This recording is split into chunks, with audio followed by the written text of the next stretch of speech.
Welcome back to the Surrender to Glory podcast. You're here with your host, Travis Green. And Billy Gass. And we got an awesome guest tonight. Second time in the house. First time that y'all are going to be hearing his story because of some technical difficulties about 2 years ago. But this testimony has it's been long in the making, and it's something super powerful. And I'm just, we know that we're blessed to have Jay here with us. We got Jay ELLIS here with us from Pathway of Peace Ministries. And we're just going to go through his whole story. I mean, we're just going to sit back and relax on this one probably, because you got this story down, huh? You've told it so many times. It's my story, so it never changes. I know, man. It's, things add, right? So yeah, things do add to it. That's so it's been 2 years, so we're probably gonna hear some new stuff, and then, man, just open your hearts to this message, and just know that this is a godly man that's here to tell his testimony, let everybody know that our stories matter. So, kick it off? Yeah, let's do this. Let's do it. Well, hello, everybody. My name is Jay ELLIS, and I'm an alcoholic. I'm a dope fiend. I'm a whole bunch of things, but I'm a man of God, first of all. So, amen. It hasn't always been that way. My family didn't grow up in church. We might have gone Christmas and Easter. We were those CEO Christians, and Yep.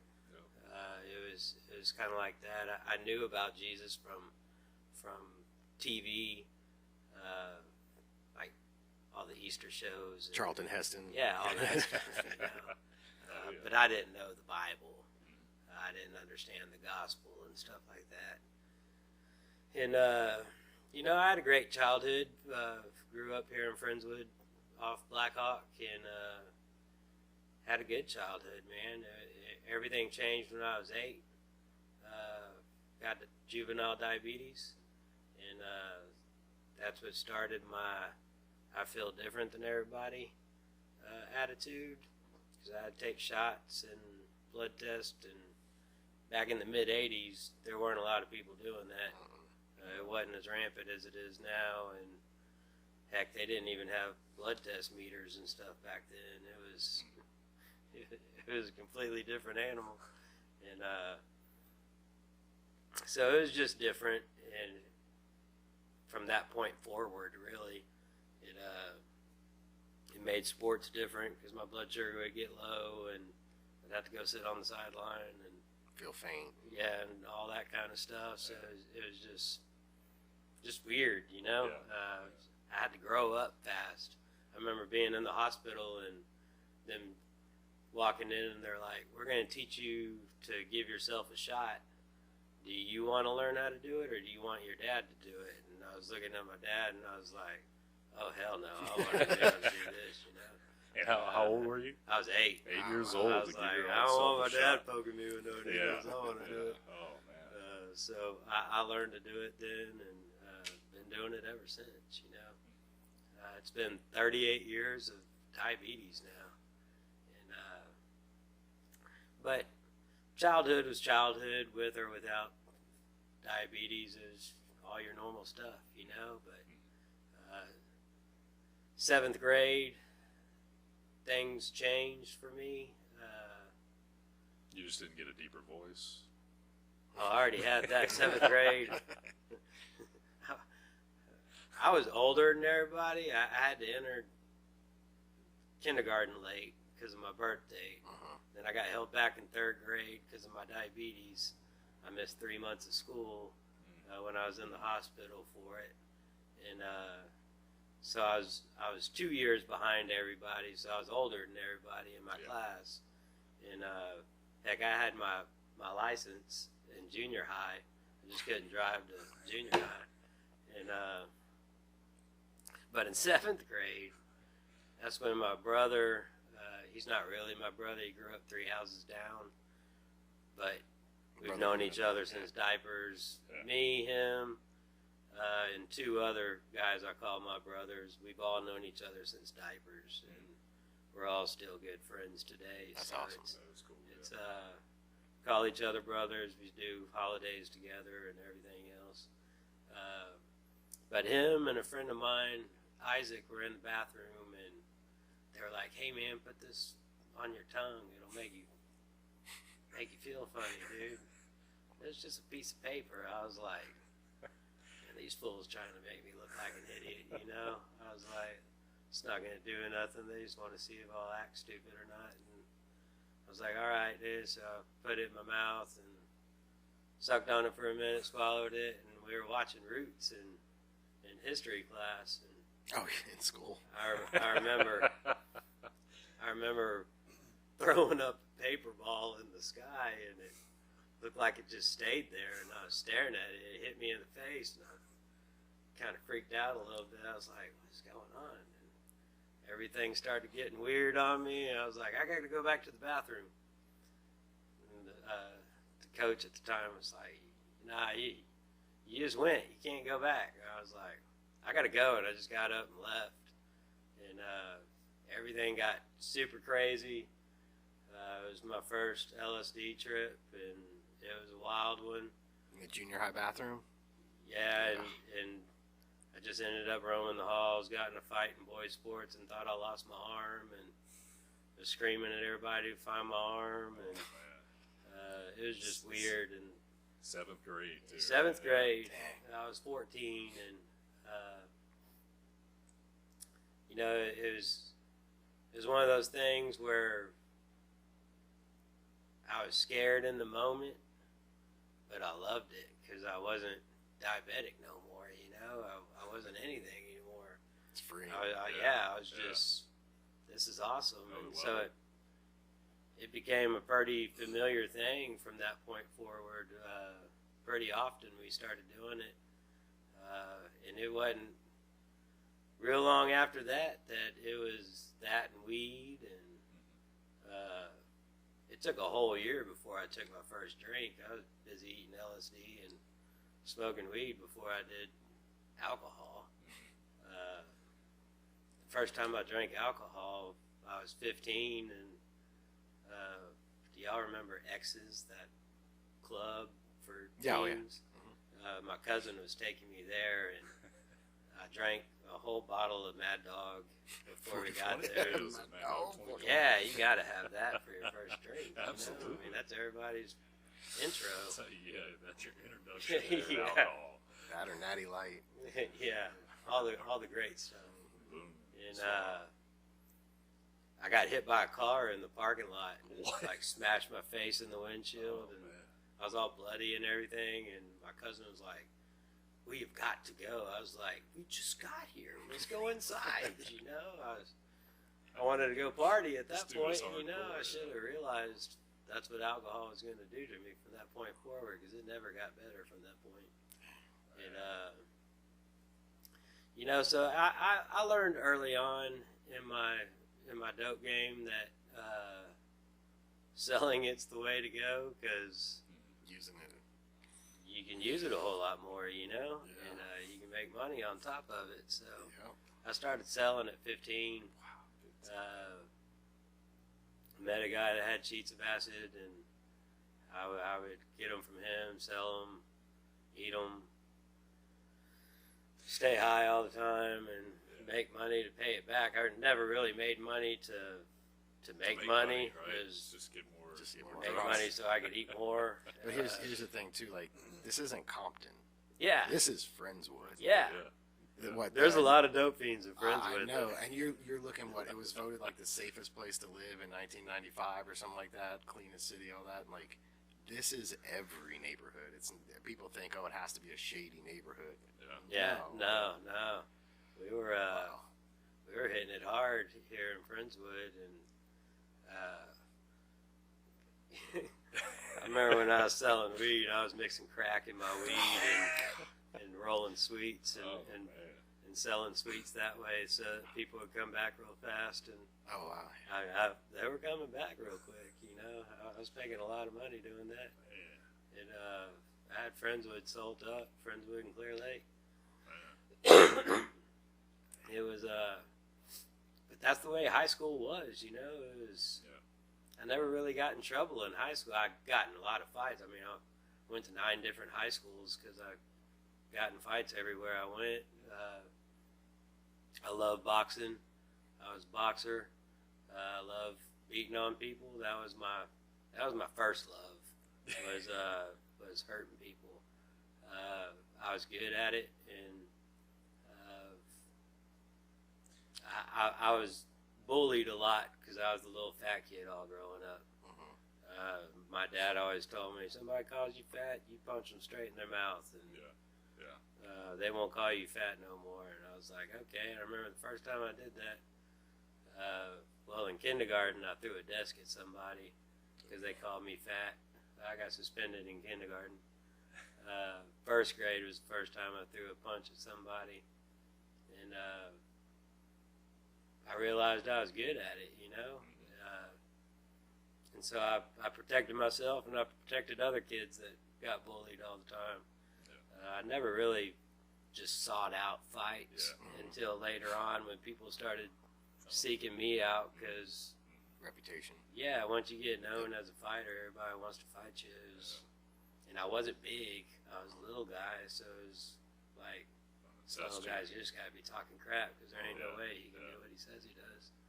And it sounds like you're kind of like an anti-bully, you know, like you. Yeah, I hated it because I was bullied so much when I was little, and I didn't like it at all. So I'd make sure I hurt those people good. So what made you like fighting? Just because you were good at it?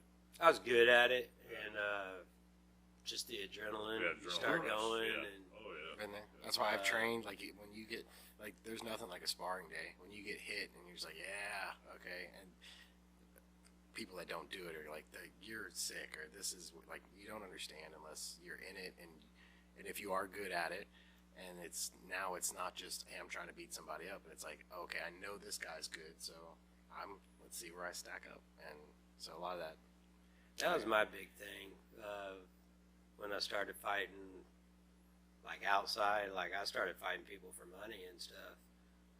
This is a lot later on. I fought in Tough Man competition. Oh, wow. I made it all the way to the semifinals and that. And then they canceled the competition because the guy died from a coma. I was pissed. I was so mad. There was a $500 prize at that thing, and I was like, I'm right there. I'm here. I was like, don't take it away because one person got hurt, you know. But that was the thrill for me. It was seeing if I could actually do it. I never thought I could lose until I did. But even going into fights, I never thought I was going to lose. I always, in my mind, I knew I was going to beat you. And you have to have that mentality. I don't care how many of you there are or anything. I got all y'all, you know, and I think that saved me in a lot of things, you know.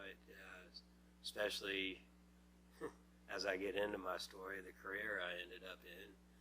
I think that saved me throughout that whole thing was just that mentality is I can do this. I know I got this.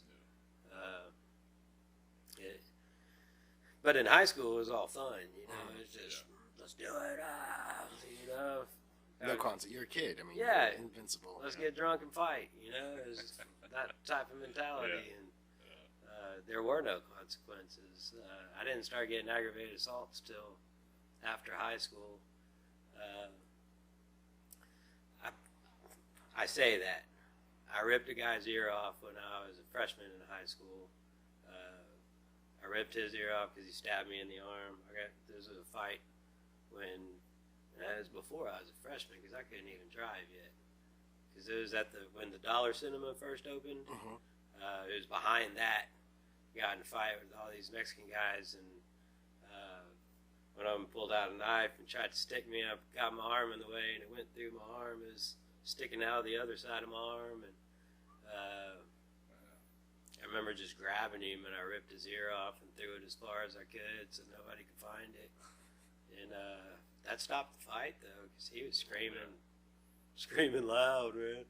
Never heard anybody scream like that before. That stopped the fight. I didn't have to fight all those guys no more because nobody wanted to do nothing crazy. After that. But I did do juvenile time for that, for ripping that guy's ear off. But you know, it's the real trouble didn't start happening until I graduated high school. It was that same year I graduated. I finally went to Clearview High School, alternative high school, and that's where I graduated from. I took every school in Clear Creek. I went everywhere. I went to all the schools, but I fought everybody at all the schools. So they don't like you fighting in school. They can kick you out. And so I ended up at Clearview, and that's where I graduated from. Graduated the top 15 of my class. Oh, wow. Nice. There's only 15 of us. Oh. I like telling people I graduated the top 15, though. But for about 2 to 3 years, we had been making trips to Mexico. This is back in the Rehibinal days. And we were making trips over there and going to Nuevo Laredo.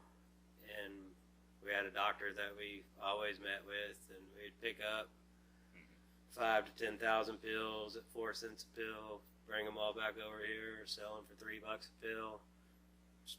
Pretty good profit, you know.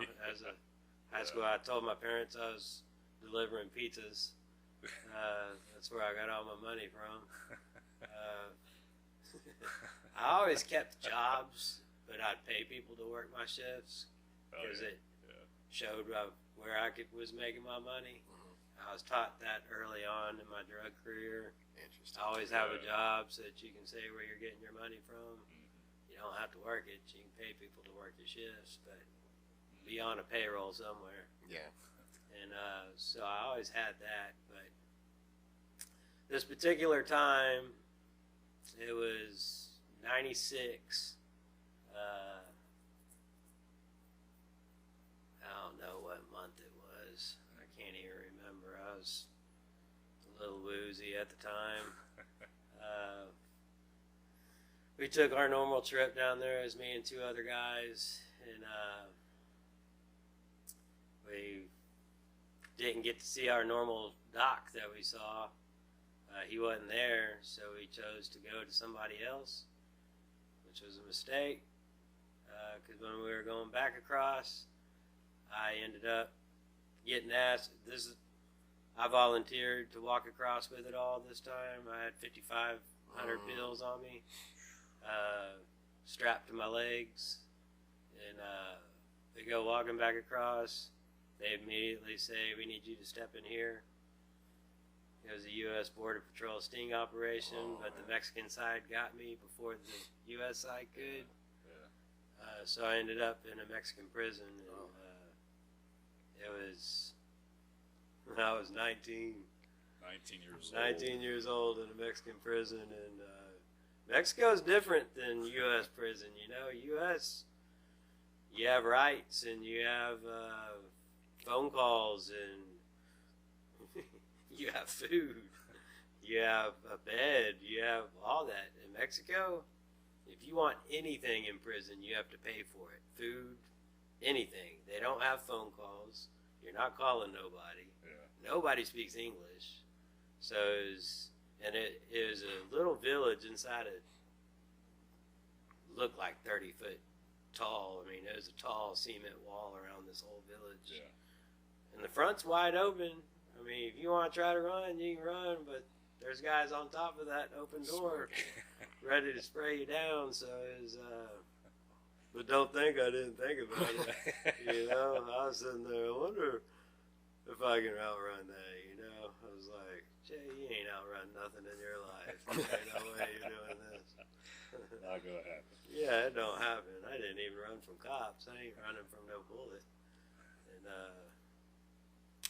but I just remember sitting there on the curb in that little prison thinking, I can't believe this is how you're going to die. Because nobody knew I was there. They put my buddies on a bus. They didn't even let them get back in the car. They put them on a bus and sent them back to Houston. And they kept the car? They kept the car. And so nobody knew where I was. Nobody knew what happened. They just knew I was still there on the border. They didn't know I got shipped off into Mexico, and it was rough, man. It was a crazy time. That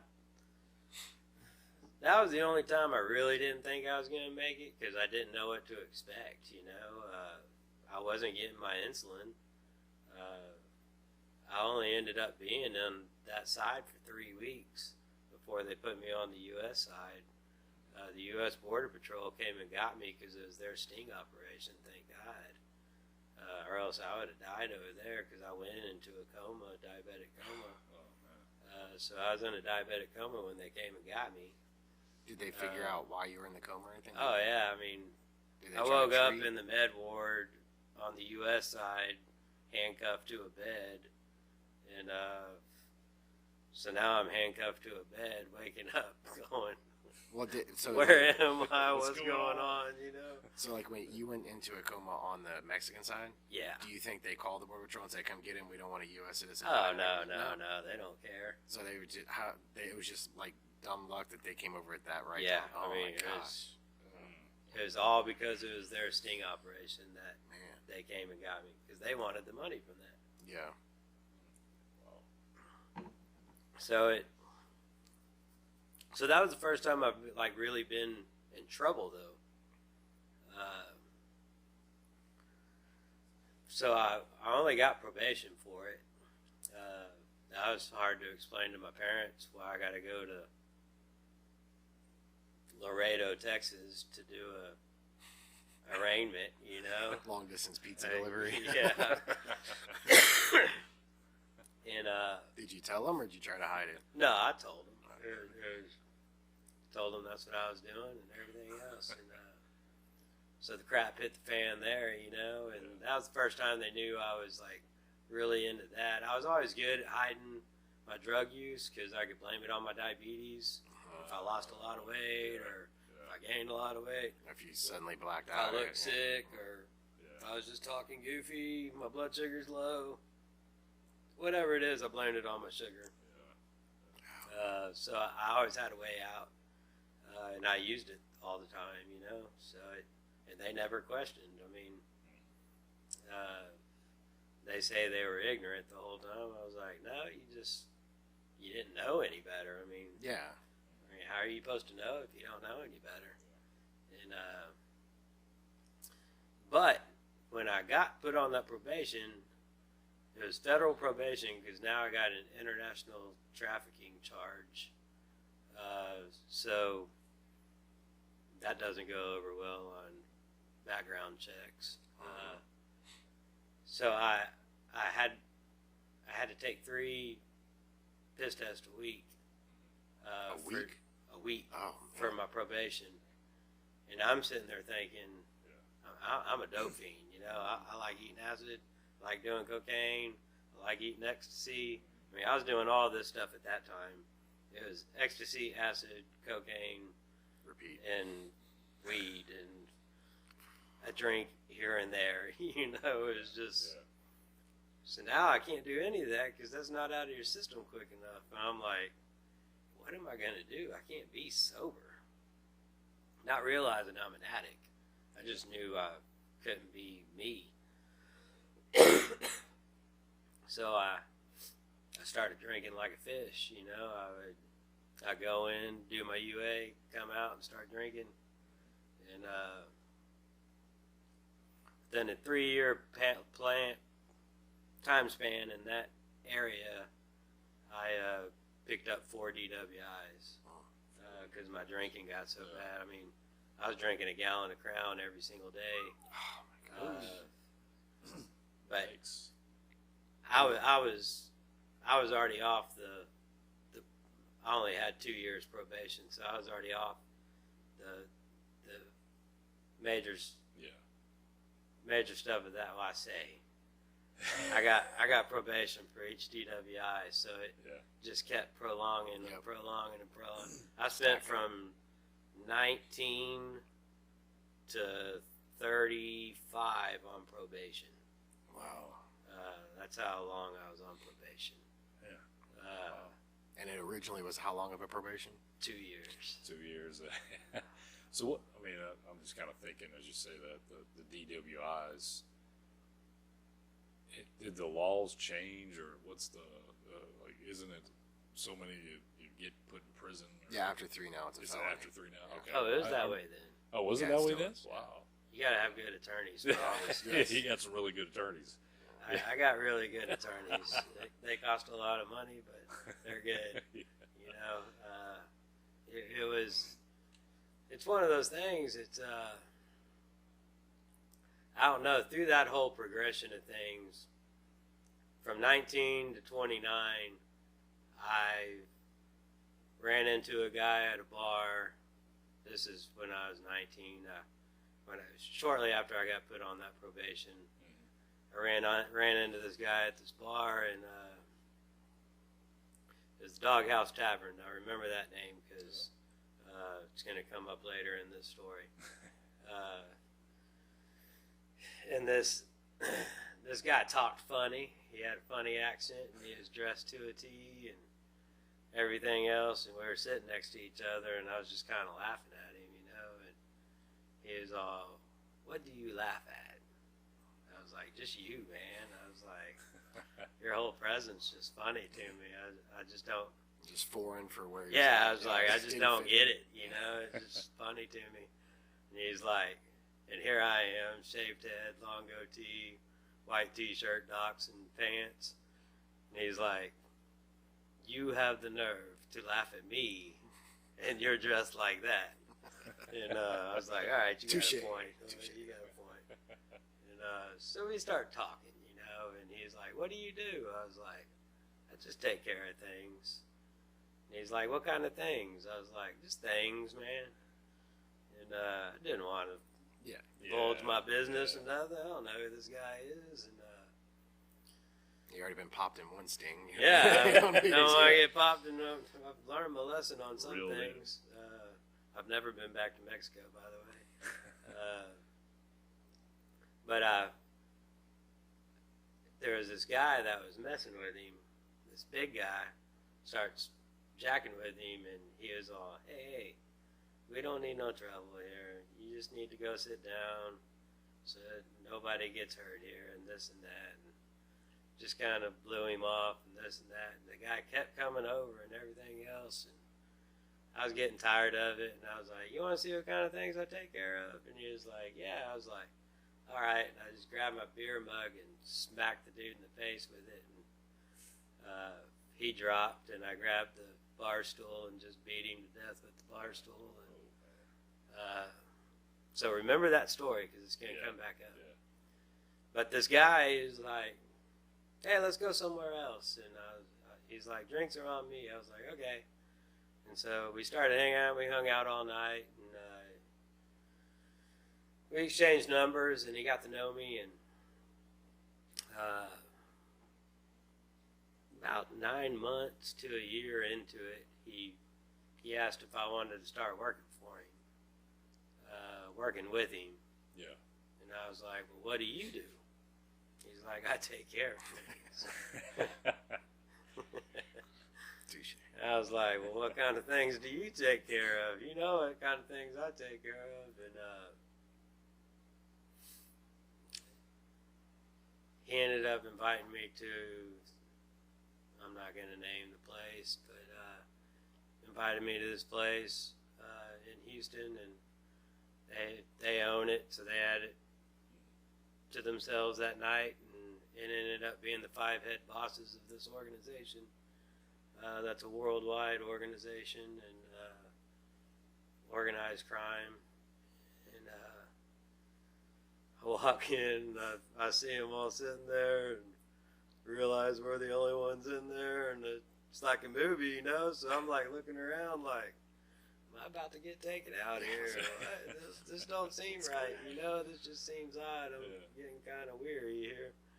And I don't normally get scared, but I was scared in that moment because it was just an intense scene. And Still they had it 19 at this time? Or yeah, I was either 19 or 20. And they had this huge rail laid out on this table. And this guy that spoken a language I don't know. Asked if I've ever done 100% pure cocaine, and I was like, no. They threw me a stick and told me to go at it, and it was really intense because I ain't never done 100% pure. Everything's been smashed on, you know. And, cut 3 times. yeah, and it's intense whenever it's that pure. And I was like numb and hurting from the top of my head down to the bottom of my feet. And I was just thinking in my head, just hold it cool, man. Just hold it cool. Don't play this off, you know. And I was just sitting there, oh, what do you think? And I was like, it's pretty powerful. That's all I could get out, you know. I was just like, it's pretty powerful. And I could say Maximus's name now because he's dead, but he's like, this is the guy I've been telling you about. He's the one that's going to start doing our collecting for us. And I looked at him like, I'm going to start doing what, you know? And so I started collecting their money for them at that point. And when you collect money for them, it was $500,000 or more. So it was large amounts of money. Yeah. And I didn't even count it. I weighed it to make sure it weighed the right amount. It wasn't. I'll stick around and count that much. Yeah. Hell, I can't even count $100, much less $500,000. So I learned how to weigh it and everything else. And you know, doing that line of work, you hurt people. And so that's all I really did for the last 10 years that I was out there is I hurt people for a living. Anything that you can think of or seen in a movie and stuff like that is what real life's really like in that world, you know. You do crazy things and crazy things happen to you, and it's a miserable world, really. They asked me if I wanted to be paid in money or cocaine, and I told them cocaine, and so I get suitcases of cocaine. And, all we did is sell dope. I went and did all this. I hid this from everybody I knew. Even my best friends didn't even know I was working for these people to the very last end of it, when all hell was breaking loose. Was that just for their safety? You thought they were going to? I didn't think I was going to make it. I was just letting them know if I disappear, this is what's happening. It got bad when I first started. The Russians and the Italians worked together. They worked as a group, and throughout the whole events of me being there, they separated from each other, and it became a power struggle between the two. And it got ugly between all that, and it was just, it's a weird world when two different nationalities are yelling at each other and you're a different one and you don't know either thing that they're saying. Yeah. I remember the first job I went and did, you got to go in and tell the boss what you did, you know, and what happened, so it's all on account. I walk in and I say everything. Well, he don't speak English. And, he said K, which means what? But I didn't know. I thought he meant okay. Yeah, okay. Yeah, thumbs So up. I was just like, all right. And I just turned around and walked out. Yeah. And Maximus saw, what are you doing? You don't walk out on head boss. I was like, he said okay. He was like, no, he asked you what? I was like, well, you better get in here and translate then, because I don't know what any of y'all are saying. And That's tough. he ended up laughing about it, but it scared me when Maximus got all pissed off at me. And, I don't know. It was just a different world. Towards the end, I was beat up pretty bad physically. I mean, I dropped all the way down to 129 pounds. When I say you go hurt people, I had to use a lot of cheaters, you know. I would cheat with everything I had because I had to. I didn't have the size on me or anything. My punches couldn't really hurt no more, you know. So it got ugly in every aspect. And I remember being out on the boat. I took the boat out. I was out on the bow of the boat, out in the Gulf. I was just fed up with everything. I was by myself. I didn't really want to get sober. I liked the getting high part, but I hated everything else that went with it. I had 9 aggravated assaults on me at that time. 3 of them were on a police officer, all the same police officer. Me and Ray Graham and Webster didn't get along.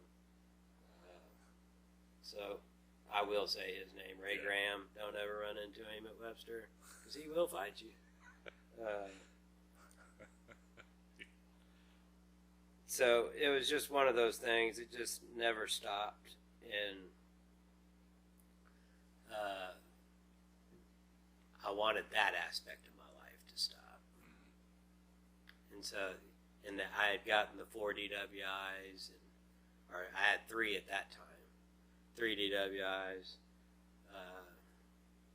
1 on a motorcycle. That was fun.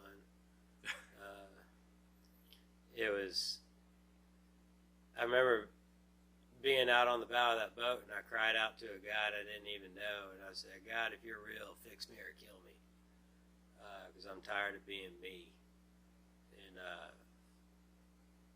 because I really didn't know if he was real or not, you know. It's just like, if you're what everybody says you are, fix me or kill me, because I'm tired of this. This ain't life. And you know, 2 days later, it's Memorial Day weekend, and I was out with my buddy out on his boat. He had a cigarette boat at that time. And we had the dark tan models out there with us, and Living life. huh? Living life. It was fun. Yeah, we had some fun times. And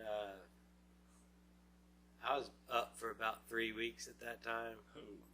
At that time, I was doing 2 ounces of Coke a day and drinking a gallon of Crown a day, and Still managing diabetes. oh no, I wasn't taking shots. That's what I was going to ask. Were you taking shots? How did you manage whiskey that? and cocaine were my diet, and that was it. So, I mean, at this point, when your body's so regulated to it, like if you were to start to have an insulin crash, you just take a bump, or you just how would you?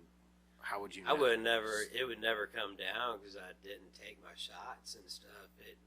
I stayed over 400 for weeks at a time. You know, I mean, wow. I would go to the hospital because I'm feeling so bad, and I was just like, I didn't know if it was from all the drugs or what, but I knew I just wasn't feeling right. Felt like I was about to fall out, and I would walk into the ER and my blood sugar would be 1100 or 1200, and they would have to pump me full of fluids and insulin and everything else, and I'd spend a week or 2 in the hospital and stuff like that. I mean, that was just a normal thing for me. It was yeah. So when you say it's not living, like it's not all fun and games, like you. Well, I skipped a major part. When I was 14 and I started that LSD, my diabetes doctor at that time asked me, is there anything I need to be aware of? Anything you doing, this or that? I'm eating LSD. And you were honest with him. I was honest with him. No parents in the room? No. And I was like, I'm eating LSD. And he told me, he said, you know, if you keep living this way, you're not going to see 21. And all I heard is you're not going to see 21. So I was just like, I'm going to party friggin' hard. And full throttle. Have fun with this, you know? If I ain't going to live that long, let's have fun while we're here. And so I was an extremist. When I said I did a lot, I mean, most people eat 1 or 2 tabs of X. I was eating 14 to 18 tabs of X. And I was doing that every day. It was, let's just keep it fed and just keep it going. And so back to the boat. I just don't know how God allowed me to live through that. That's what I'm saying. Like, because without being like regulating your body, Right. Knowing what your body's going through, the excess of alcohol and drugs, and like the wild swings in insulin levels, like the fact that you lived through that is unbelievable. while fighting all the time. Yeah. That Oh, yeah. And functional. That blows me away. Being Yeah, able to fight with functional. sugars Being that high functional. and stuff blows me away because Functional diabetic on a ton of I remember the drugs. last 3 years I was out there, I was betting people $1,000 to fight. First person knocked out at bars and stuff. I was like, first person knocked out. I used to do first person knocked down, but then you fight these great big guys that can hit you and you fly back 10 feet and you're on the ground. It's like, well, that ain't fair, you know, because I can't stand up if you hit me, you know. It's like, but I can beat you. I know that much. And so that started making it first person knocked out, and I didn't lose any of those. Yeah. But don't think I never lost a fight, because I did lose fights. I ended up in the hospital 7 times from losing fights. If I lost a fight, I ended up in the hospital. I've been run over twice. And this is during the collecting period. Yeah, during all my heyday, the good old days. I've been run over twice, 2 separate times, stabbed 7 different times, and beat with a baseball bat and thrown over a balcony once. And I've been thrown out of a vehicle on 45. It was either that or eat a bullet, so I chose to try to make it. Dang. So it's don't think that I never got hurt or didn't take any punishment myself. I lost fights. I got injured during all my stuff. If you've never been stabbed, don't get stabbed, because it feels weird and it don't feel good. It feels like you're getting electrocuted, man. It feels weird. It's a metal object going into your body. It's awkward. But you know, 2 days after I made that plea to God, I get pulled over for my 4th DWI when I was on that boat. I've heard this story, Yeah. so go through the story. So I was on that boat with the dark tan models and my buddy, and we come and dock. This is at South Shore Marina. My dad had a boat there too, and we come and dock. I get off the dock. I'm asking everybody for a beer up and down the dock. Didn't realize I was butt naked while I was asking people for a beer. So I put a koozie on my crotch and continued to ask people for a beer. And then I get a phone call. I had to go do a job. And so I just chunked deuces at everybody on the boat, and I just started walking to my car. And all the girls were like, "Where are you going like that?" Because I was still naked. Yeah. I was like, "I got to go somewhere. I got to go do something right quick."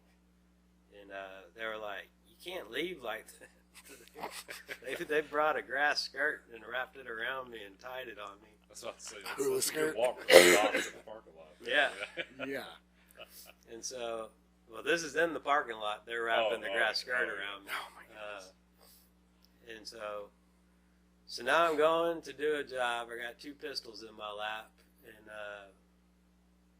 And a grass skirt on. a grass skirt on. And I never cared what I was wearing. When I drank, I got hot. I got naked a lot. For some reason, alcohol always made me really hot. And ended up getting pulled over. Funny thing is, the place I got pulled over was right in front of the Bay Area Club, an AA place in Bleak City. Oh, How ironic is that, you know? And at that time, I was on the top 5 most watched list in Texas because they knew I was working for the organization, and I'd been under surveillance for 5 years. And it's amazing what they can catch on tape, man. It's crazy where they can get those cameras to go through. Saw all that in court. That was a surprise to me. But I was surrounded by cops, and they all got their guns drawn because they know I'm A&D. They know what I do. They know I'm crazy, and they know I carry. And they're on the PA. Ellis, get out with your hands up.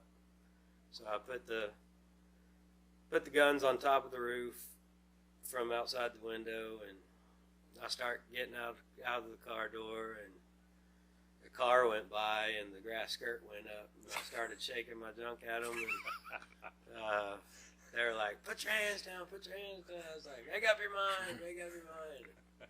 The grass skirt itched, so I took it off and threw it at them. And I ended up in the back seat of the car, and naked. Hard plastic. That car's cold, man. Because they're That not gel's regular even seats. colder, man. Oof. It's, Randy Travis or somebody. yeah, he was naked. Yeah, he got arrested naked too. Y'all got something. Me and Randy got something in common. We like getting drunk and getting naked. And I remember sitting in the back of the car knowing I was going to prison this time, you know. My attorney had told me, It's the end of the rope. he goes, "Jay, if you get in trouble again, I'm not going to be able to keep you out of prison." Yeah, 4th He goes, DWI. I can't do it. Yeah. He goes, "I don't care about money. There's no amount of money. It's just law. I'm not going to be able to keep you out." And, you know, that was during DWI number 3, so I was like, yeah, okay, whatever, you know, I'm not going to get another one. And I had 7 felony accounts on that. I had 2 ounces of hydro in the car, $5,000 in the car, 550 Valium in the car, those 2 pistols. I had a lot of stuff in the car. Don't ride dirty, people.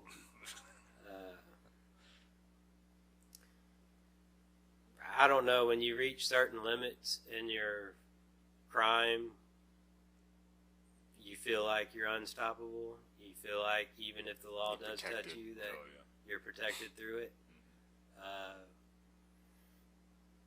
But in my heart, I knew I was done for, you know. It was like, so I didn't call nobody.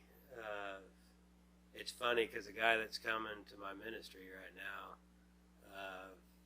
he was in the jail when they brought me in, and he tells this story. He said, "I heard somebody fighting the cops, and they were fighting all the way through the hall, and I was like, what is going on?" And they throw this guy, they put some little John McEnroe shorts on me, and he goes, "They threw this guy in with these little bitty shorts on," and I was like, what is this? And he turned around, and I knew the guy from school and stuff, and he goes, "It was Jay." So he was surprised that it was me, and he was like, "Why are you wearing those shorts?" I was like, "They put them on me because I was naked." But somebody had seen me, and they called my parents, and so my dad came and got me out of county jail. They brought me down to county that night. They didn't even let me sleep it off in the city jail. They took me down to county that night, and my dad came and got me out of county the following day, and bailed me out. And it was the first time I had ever seen my dad cry. And Dad's always been a Stern. tough, big guy. nobody messed with. I never played my dad can beat your dad up with anybody because my dad already beat everybody's dad up. He was just one of those dudes. And that's what he taught me growing up was always stand up for yourself, always do this. I thought that's how you handled things, and that's how I took life on, you know. It was, you handled them with your fist. And, but he was crying, and he said, "What's the matter with you?" And I said, "I don't know." And it was the most honest answer I could have ever gave him, because I really didn't know. And I broke everything down for him. I told him who I was working for. I told him all the drugs I was doing. And, I mean, they knew I was an alcoholic at that time because of all the DWIs, but they didn't know about the drugs. And told them how long I'd been doing drugs, the amount of dope I'd been selling. And, I mean, it was just a list of things, you know, and I was just honest about everything. And he asked if I needed help to get off everything, and I was like, yeah, because I don't know how to not use, you know. Yeah, since like, 14. I was like, I don't know how not to. Been using longer than you have not been using. Yeah. Definitely 29 to 14. Yeah, that's more than half your life. And he said, "Well, can you give me a week to find a good place to send you to? So we'll send you to a nice place." And I was like, "Dad, I'm going to be honest with you. If you give me longer than in the morning, you're never going to see me again." Because I'd already made up in my mind I was going to have my guys send me to their homeland, and I was just going to work for them over there and just disappear from this place. And I'll be damned. Childhood friend of mine, his parents lived with my parents for a period of time. They were selling their house, and I was over there, and they had told my parents that night, "When Jay's ready, let us know," because at that time Dax had been sober for 7 years, I think, and he had already gone to prison and got back out and everything else, but been sober. And they said, when Jay's ready, let us know. We can take care of it from there. And they were like, "Ready for what?" They're like, "You'll know when you know." And they just left it at that. And my attorney had always asked me after every DWI and every aggravated assault, "Do you have a problem with alcohol or drugs?" And I'd be like, "No." It's not a problem. It's a lifestyle. Yeah. And He's he was asking like, the wrong question. he was like, "Okay." And he knew I did, but he wanted me to admit it before he sent me to AA. Yeah. And so he never had in my court papers make it mandated for me to go sit in AA rooms and just get a paper signed. Yeah. So my dad called Mr. and Mrs. Kennedy at this time, and that night I went up to my room and crashed because I was hurting, man. I was already detoxing and feeling like hell, and my dad just stayed outside that room, make sure I didn't leave it all night. And 5 o'clock in the morning, Miss Kennedy and my dad are waking me up. "Come on, let's go." "Where are we going?" "We're going to treatment." Miss Kennedy was getting me into Pathway to Recovery out in Angleton. And I remember sitting in the back of the car, looking out the window, going down 288, thinking about that time I got thrown out of that car. Can I do it again? You know, I got thrown out that time. If I know I'm going out, maybe I can roll different this time, and it won't hurt as bad. Just so I could get away of not going to treatment now, because now I'm second guessing myself, thinking that this ain't the right idea, you know. And I was scared of change. I was scared of everything, you know. It was all foreign to me. I was used to my hectic stuff, and I was nervous. that was going through my head the whole way down there was, how bad's this going to hurt? But I never did. I never did try. I had my hand on the handle at one point, but I never did try to open it. We got there. I had 12 Valium in my hand the whole ride up there. I had it in my room, hidden. So I had them with me on the way up there. And, you know, you see TV shows and stuff like that. Treatment's 30 days. So I'm trying to figure out in my head, How long can you make? how am I 12 going pills? to make 12 pills last 30 days? Every other day, or what am I doing here? You know, how am I going to hide it? All this going through my head, and the guy doing intake said, well, this is a 90-day treatment center, and as soon as he said that, I downed all 12 Valium. And I was like, well, I'm going to make the first day fun at least, you know. And I remember him asking me, what do you want out of treatment? I was like, get me off all the dope and teach me how to drink right. And they all started laughing, and they're like, you have 4 DWIs in 3 years, and your last one you were ass naked. How do you possibly expect to ever drink right? Normal people do not drink that way. And that was my first reality of being an alcoholic, you know, is like, I never considered myself that before. I always Well, just in your thought world, that's how everyone did it. that, and I always just thought that my DWIs were a side effect of my drug use and having to go do things. Yeah. And I Being never called at the considered wrong it moment, was wrong time. Yeah. a part of alcoholism, you know? And so that was like a shock to me. And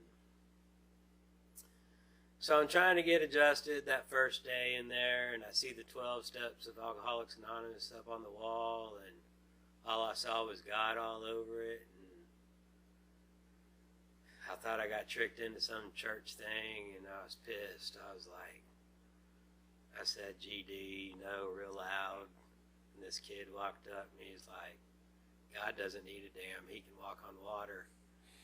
And I'm not good with comebacks, so I just punched him, and everybody jumped on me and told me the rules, that there's no physical contact in here, and you gotta learn to reframe yourself, and that's all foreign to me too. And it's hard when most of these guys are straight out of TDC and off the streets and everything. You got 40 dudes in one house, all from similar but different backgrounds, and fighting is one of the main That's what you do. To survive. survival tactics of it all. And you're not allowed to do that in there, or you're gone. But my thought process was, I know I'm going to prison. By this time, no, it wasn't this early. It was the first month I learned how long. But my thought was, going into treatment, if I know I'm going to prison, I don't want to be a dope fiend in prison. I've heard of what people got to do for dope in prison, and I don't want to be that dude. So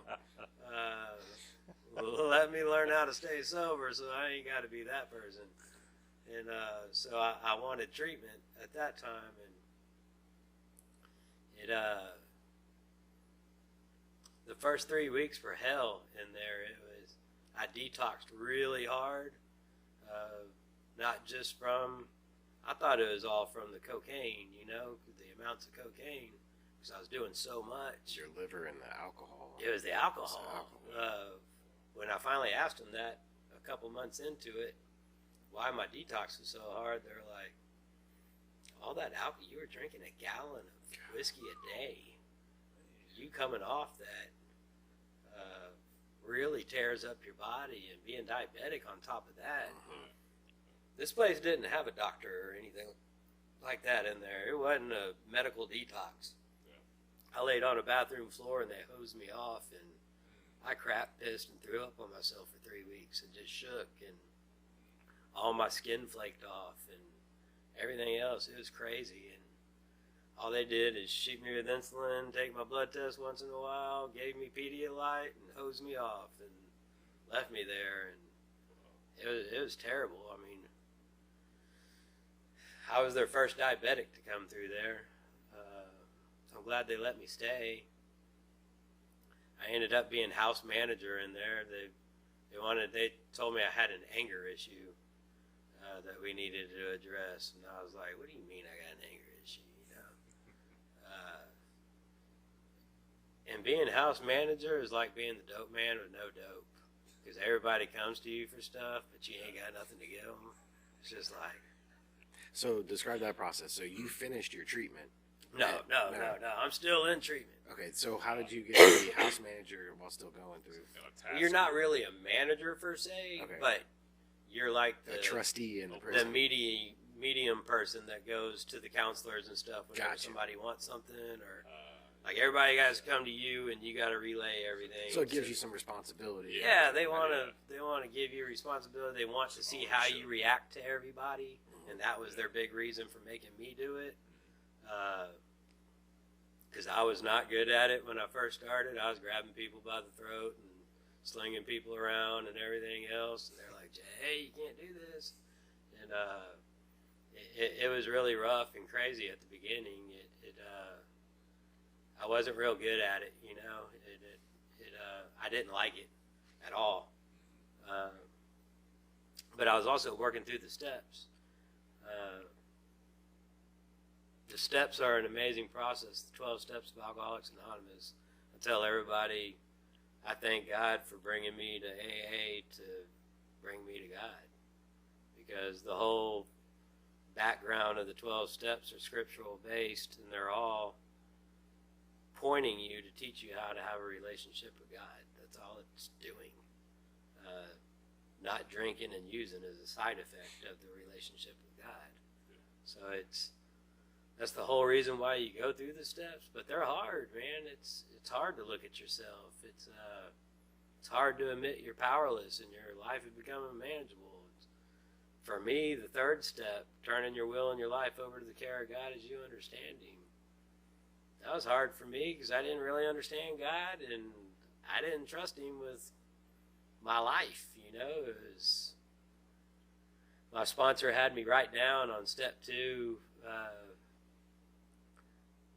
He made me write down what characteristics I wanted out of God, and I was like,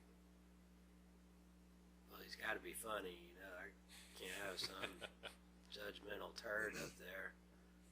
So He's got to be funny. He better be forgiving because I'm screwed if He's not. Absolutely. And I put something else for funny, you know. It's like I really shorted myself on what I wanted out of God. But that's all I could come up with at the time, you know. You know, I was not in the same mindset then as I am now. I really couldn't talk the first month. I couldn't really think the first month. I remember I had to go down to,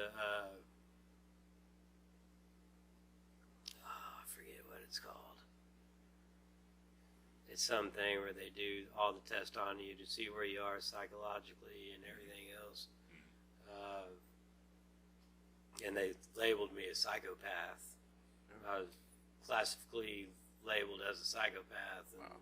They had to tell the counselors there at the treatment center I was at that that's what I was. And they're like, everybody started calling me a cold piece. They're like, "You're a cold piece, Jay. You just look like you're going to go off on anybody at any time." I was like, "You're probably right, because that's what I'm thinking right now." And, but that's where my mind was at that time, you know. It was, my mindset was still working for the guys. Yeah. And you have to have that type of mindset back then just to survive them, much less the job you're doing. And so it was a difficult transition trying to turn my life over to this God that I didn't really understand, you know.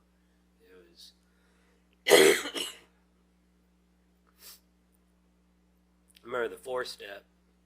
Fourth step is writing down your personal inventory.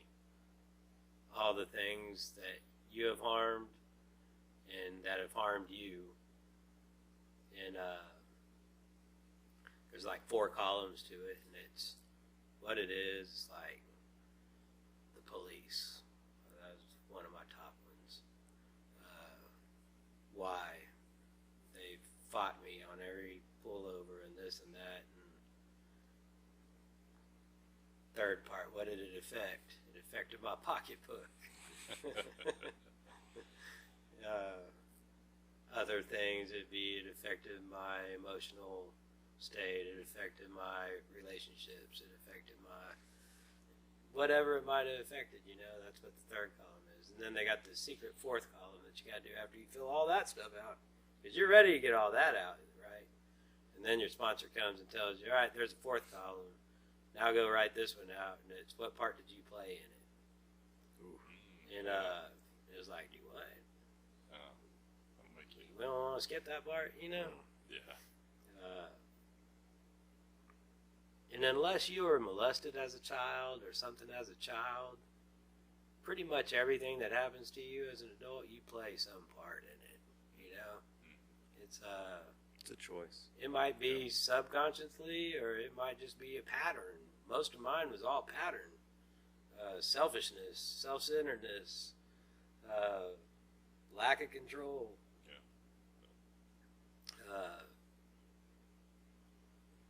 My big one, my main one through everything was anger. I was so angry at the world and angry at me, and I just hated life and everybody in it. And I used to tell people, I ain't racist, I hate everybody. And I truly meant that, because I didn't like anybody at that time.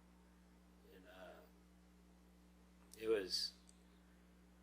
was going through that and seeing my patterns of things, seeing what part I played in all these relationships and all these things that I did and everything else, that really opened my eyes to different stuff, It was like, I'm pretty worthless, when you look at it like that. It's makes you look at yourself different, that's for sure. So you went fourth on that fourth column, you took it to heart and you filled it out the way that it was supposed to be filled out. For the most part, there were some that I couldn't see it, and my sponsor had to, he's like, you can't see that, and he would say something, and he'd give me an example, and I'd be like, okay, I see it now, but you're so blinded to it because it's just your life, you're in it. You're in it, and you feel victimized in everything, so you don't think you play a part in most things until somebody shows you, could this be what you were doing? Yeah. And as soon he never said you did this. He's always said you could have been. Could it possibly have been this way? This is what was pointed out to me. Yeah. Da da da da, and it'd be like, just hit you like, light bulb. Damn. Yeah. So it's real eye opening. Most people relapse and go back out on that step because you have to face the music. You don't want to see all that. Exactly. And then there's the next steps that are, well, let me rephrase that. During that step, my sponsor told me to be as honest as I could be through everything. Put down as much as you can put down and remember. And I filled out 7 spiral notebooks full of stuff. Oh, dang. And he took me to a Mexican food restaurant to do the fifth step, where I admit to him and to God the exact natures of my wrong. Yeah. And I was like, we're sitting in this Mexican food place, and I'm like, you want me to read all this out here, man? He was like, yeah. I was like, okay, He told me to put my worst stuff at the beginning, so I could get it out of the way, and work my way down from there. And I started reading that first thing out, and he went, whoa, whoa, whoa, whoa, whoa. I went, what? Oh, he hadn't seen anything yet. Oh. He goes, you can't be talking in here like that, man. You brought me here. I was like, you just brought me here, dude. And he was like, I didn't realize you're going to be that honest, man. Most people I bring here aren't that honest. So I was like, you told me to be as honest as I could. Yeah. Transparent. So we drove around for 8 hours in his truck, just doing a loop from Freeport to Angleton, just back and forth.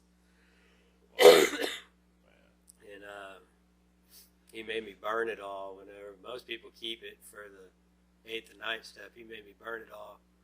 He's like, nobody needs to get their eyes on that. Make sure it's gone. And so I go marching into the treatment center, all happy that I got my fifth step done, you know. Yeah. Because if you get your fifth step done, you get a weekend pass where you can go home. Okay.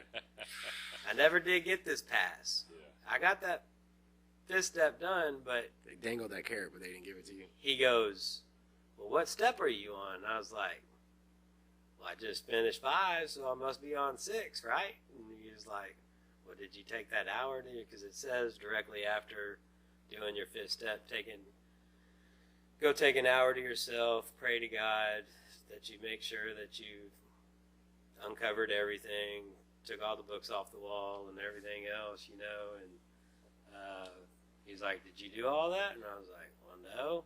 So now he's got me thinking that I screwed up. I need to redo all this. So I'm like asking everybody in the place. Because I asked my sponsor, and he was like, I ain't listening to all that again. He's like, you can have somebody else do it this time. And nobody in there wanted to do my fifth step with me, except for one dude, Mike. He was this big black dude that just got out of TDC. He was a house manager there. He was big. And he was like, he always called me Fuzzy because I was just kind of out there. And he was like, hey, Fuzzy, I'll do that fifth step with you. And I was like, no, you won't, man. Because I had been a skinhead during high school. And there's a lot of stuff that I had done, and I'm on documents and everything else for that. And I was like, no, you're not going to do that one with me, man. And he's like, well, I'm available if you want to do that fifth step. Well, after a week went by, nobody else would do it. I finally went, all right, come on, Ralph, let's do it. I called him Ralph because he threw up a bunch of oyster dressing. Ralph and Fuzzy. Ralph and Fuzzy. And so he took me to this room that I didn't even know existed in this place. It had no windows, one door, 2 chairs, and there was a 2x4. Oh, dang. And I was like, well, this is going to hurt. You know, that's all I could think was this is about to hurt. And I was going through it all, and he was just sitting there listening and not really showing much emotion or anything else. And at the end of it, he goes, you really did all that, Jay? And I was like, yeah. And he stood up and he goes, well, I don't care about the man you were back then. I care about the man you are right now, and I love who you are right now. And he gave me a hug, and it like changed a lot in my life. That was like a life-changing moment for me because it took down a lot of barriers, and it just changed a lot for me.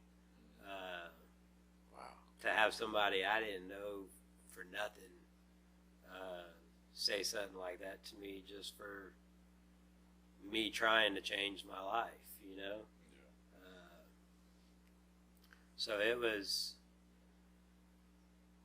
that was a big moment for me, and me and him became pretty good friends after that. But I started doing my 6th and 7th step, and that's character defects. I had to sit in the middle of the room, and they all listed out they listed out 84 character defects I had. And now, is that like the magic number, or they just came up with that many? no, some people have 5, some people have 10. I had 84. 84, right? And I didn't believe them on some, so I'm like, Challenge. explain. Exactly. You know, give me an example. And they give me an example from that day usually, and I'd be like, well, damn. So I got through that, and then it was the 8th and 9th step, and that's writing down your amends list of the people you've harmed. And 9th step is going out and making those amends. And making amends ain't saying you're sorry. Yeah. It's going out and listing I know I did you wrong by doing this, and listing what you did wrong to them, and then asking them, what corrective measure can I take to make this right between us? Most people don't know how to respond to that. Most people look at you like, what the hell's going on? Are you about to shoot me or what? Because this just doesn't make sense, And I only had a handful of people tell me to get the hell out of their face. I don't ever want to see you again. I'm glad you're doing good. All right, perfect example. 2 years ago, like right after I did my last one of these that we lost, this guy I've been searching for the whole time I've been sober.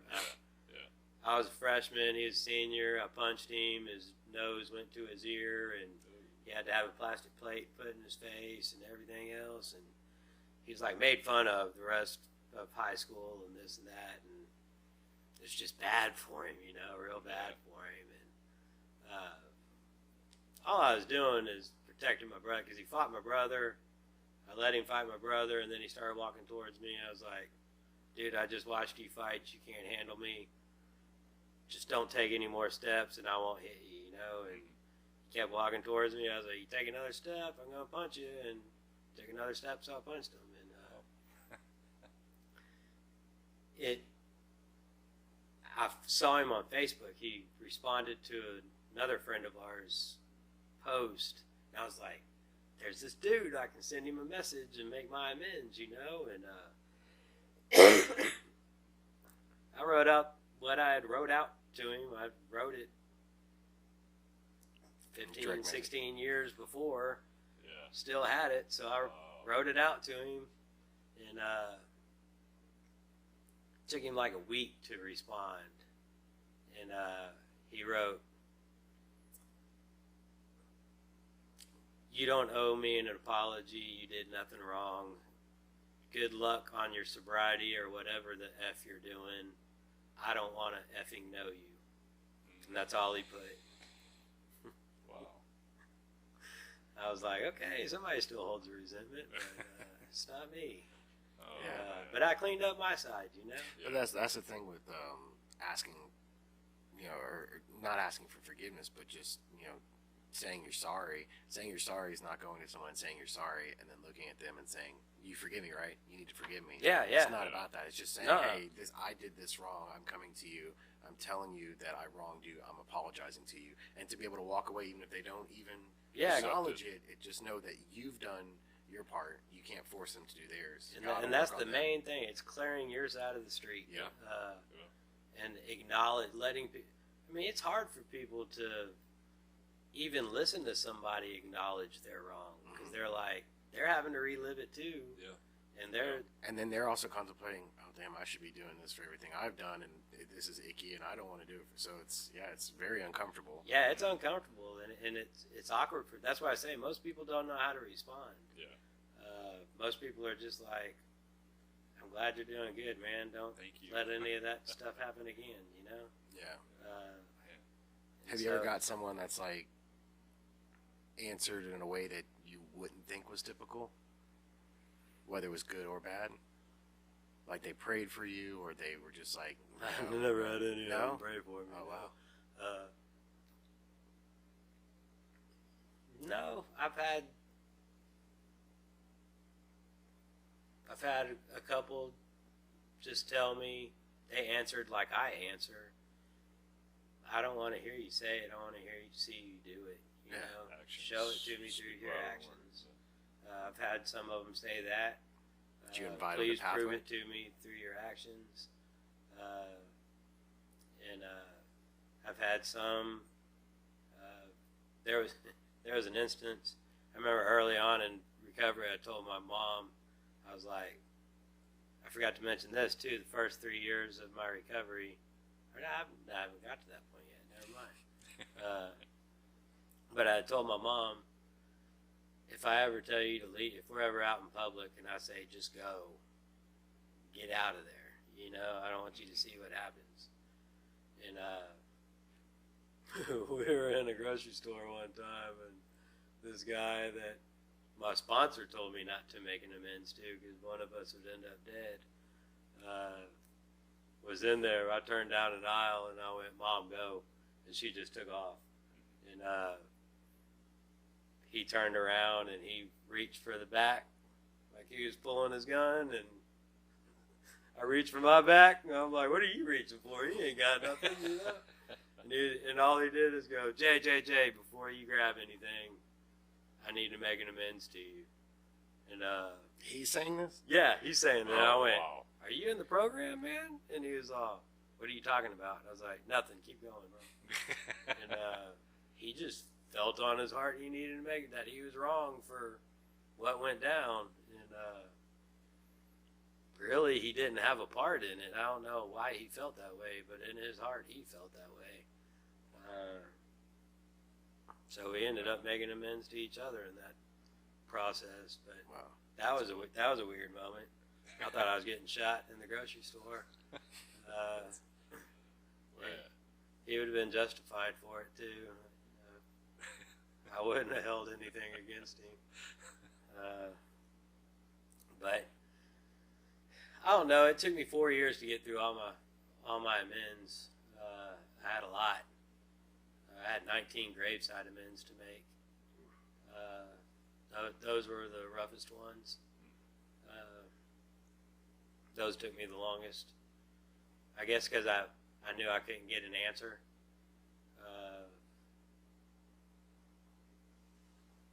Whether the answer was good or bad, you just didn't know where you stood. Yeah. So all you really have is the living amends to make to these people. Not to do this stuff to anybody else, and live your life right and good and helping people instead of hurting people, and just that life amends. But it's just hard to make those graveside amends. It's difficult. So the amends process is another step that a lot of people relapse on. Either they just don't want to face the people, or it's just hard for them to look at all that again. It's tough. And then after that, it's 10th step is making amends immediately, like as soon as you realize that you've done something wrong to somebody, making amends then, so you don't have to do another 4th step later on. And you're not holding on to that when you go to bed at night, and you're not thinking about it. And so I don't know about y'all. If I got something running through my head, it starts boiling up. Yep. Yeah. And then I start getting pissed, and I start getting angry, and whether it's my fault or not, I start getting mad because the situation's not resolved. Yep. I think that's another reason why I like fighting, because once it's done, it's done. It's over. Leave it there. You don't have anything to think about after that. Whether you win or lose, it's over with, you know? When you just let it stew up here, Fester. Yeah. I'm just on fire, and it ain't good, you know? And so that's why AA teaches you to cease fighting everything and everyone. Well, I wasn't real good at that at the beginning. I tell people I got 18 years of sobriety. I got 10 years of not putting my hands on somebody. It took me a little while to learn that aspect of things. But that didn't come in till later on, you know. I had gotten through the steps, and the 12th step is carrying the message. The 11th step is growing your spirituality through prayer and meditation. And but that carrying the message to the next alcoholic and addict that's out there, that's what you're asked to do, to keep your sobriety. And That's what you're living. that's what you live. So it's that's what I was doing, you know. But 4 months into my recovery,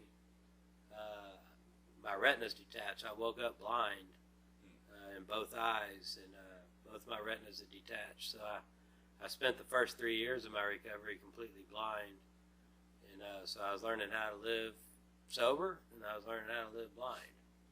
And so I was living with my parents. And it's funny because when I tell my story, I tell people, you know, before sobriety, I had everything you could think of. Like, name it, I had it. It was cool, you know. It was didn't have to pay for things in places. People you work for have everything covered no matter where you go, and everybody knows who you are. I used to tell people I used to want everybody to know who Jay Ellis was, but I didn't want anybody to know who Jay Ellis was. That's the way I felt the whole time. I liked the recognition whenever I walked in somewhere and they were like, here's a table for you, you know, and sit down, and they'd bring me my bottle and just stick it on the table and let me start drinking. And I felt powerful, you know. That was on my fear list, on my inventory. The power I thought I had that I was giving up. I thought I was giving up all this power, and really it wasn't power. It was just fear in people. That's all it was, just fear. And but you know, I had 9 strokes my first year of sobriety. They were all those little strokes. They weren't like full-blown strokes, but they still hurt. I got let go from the treatment center. They thought I was having a panic attack because my chest was hurting real bad, and I was like really red, and they were like, just go lay down, you're having a panic attack. And I'm like, but I ain't panicking over nothing. I was like, my chest just freaking hurts. And so they're like, just go lay down, and they ended up taking me to the hospital because it was like really hurting. My blood pressure was 280 over 240, and my pulse was 350 beats per minute. Your heart about to explode. You know what you were talking about with the diabetes, uncontrolled diabetes, and well, all that's starting to come into effect because I'm not on drugs or alcohol anymore. Your body's having a reset. My body's resetting, and it doesn't know how to react to it. And plus, when I'm in treatment, I walk in at 129 pounds. I leave at 240 in 3 months because Little Debbie became my best friend in treatment. Strain on your heart. Whew, man. It was just a Little Debbie and ramen noodle were like the thing to go MSG to. and sugar. Sodium and sugar. Just stretchy pants. That's why I just stayed in stretchy pants so I could just keep expanding, you know. And but I went blind, and I look back on that now and thank God for it because God slowed me down. You know, I was going 9,000 miles an hour for 10 years straight, just as fast as I could, never stopping. Then God needed me to slow down, so he's like, let's don't see what can happen if you don't have this happen. Let's just slow you down and make sure you stay slow down. And let's humble you too, because I wasn't very humble back then. And when you're blind, you have to ask for everything. So you got to humble yourself and ask, can you draw up my insulin for me? Can you pick out clothes so I don't look like an idiot? And can you make me a meal? Can you give me a glass of water? You got to ask for everything. So it was just so different. It was weird, you know. I was saying this the other night. I'm taking that gospel care class at church, and I was saying, you know, when I got sober, everything was so peaceful, and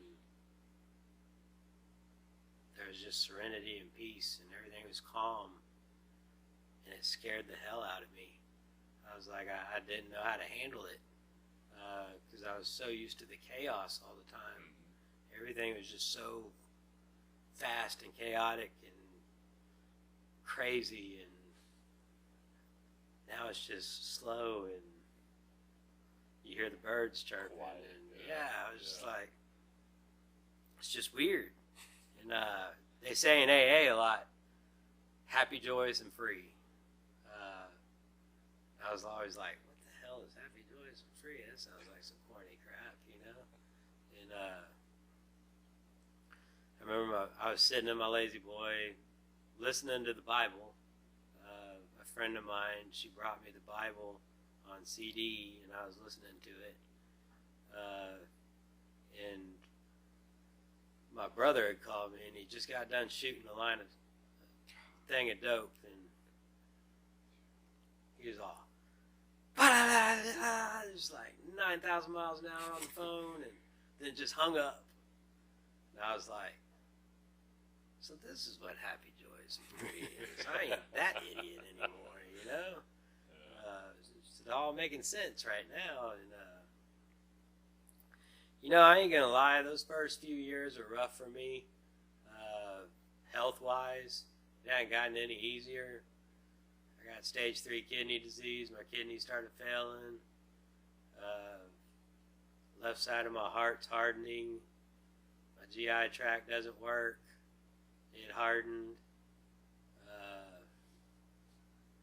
I got lung disease, even though I still smoke cigars. Some things never change, you know. It's the wreckage of my past and my diabetes played its factor, you know. After 3 years of being blind, I started having surgeries. I had a surgery every other week. I had 25 surgeries in 1 year. And I signed a form to not take any narcotics or take anything because I was afraid of relapse.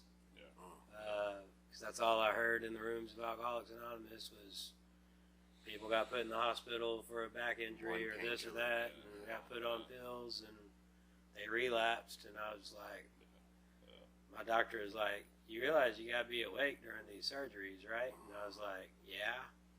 He's like, you know it's going to hurt like hell. I was like, it's not going to hurt as bad as these last 15 years.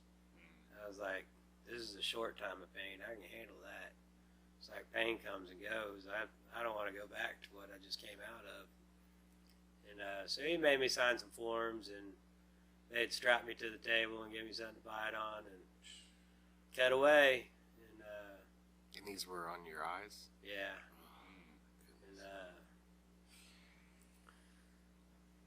And it's painful, I can tell you that much. You do feel it. Woo! But I didn't relapse. So I was more happy about that than dealing with the pain. I've had 39 surgeries total in sobriety now. Not just on my eyes, but other things. So it's been a journey, you know, through all that. But I can say, you know, it's in AA they tell you to align your will with God's will. And I would always ask people in there, well, what's God's will? They're like, whatever you're thinking ain't God's will, so don't do that. And I'm like, that doesn't help me align mine with His if I don't know what His is, you know? And there was a girl I was dating at the time, and she wanted to go to Clear Creek. And Church. yeah, Clear Creek Community Church. And I was like, all right, let's go, you know? And the very first words out of Bruce Wesley's mouth were, if you want to know God's word, you got to know God's, or if you want to know God's will, you got to know God's word. And I was just like, There's your answer. oh, damn, there it is, right there. And so I started digging in, you know, it got me interested. And I started being a consumer of Clear Creek. Didn't join any small groups or anything. That was in 2004. My first small group that I joined was in 2010. And then I joined the greeting team, the first serve, our greeting team at that time. And that didn't work out so well.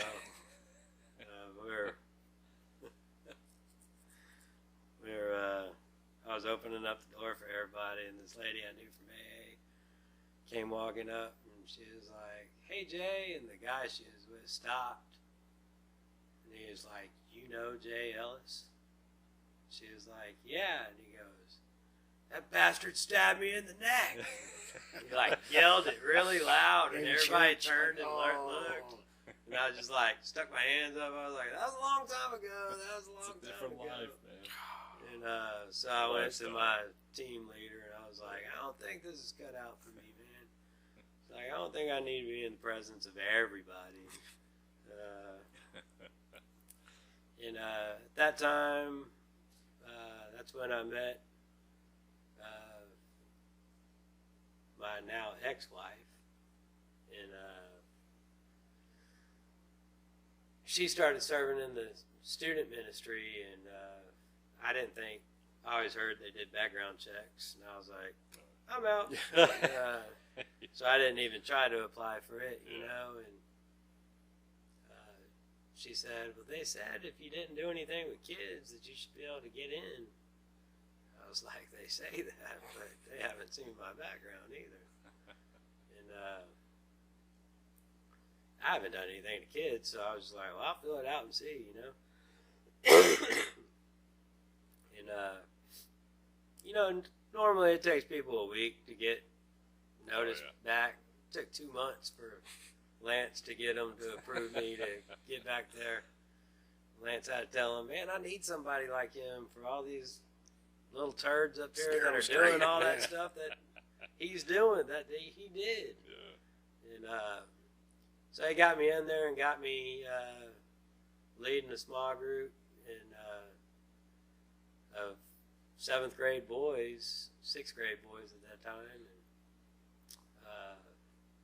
that was a growing experience for me because I was new to the Bible. I had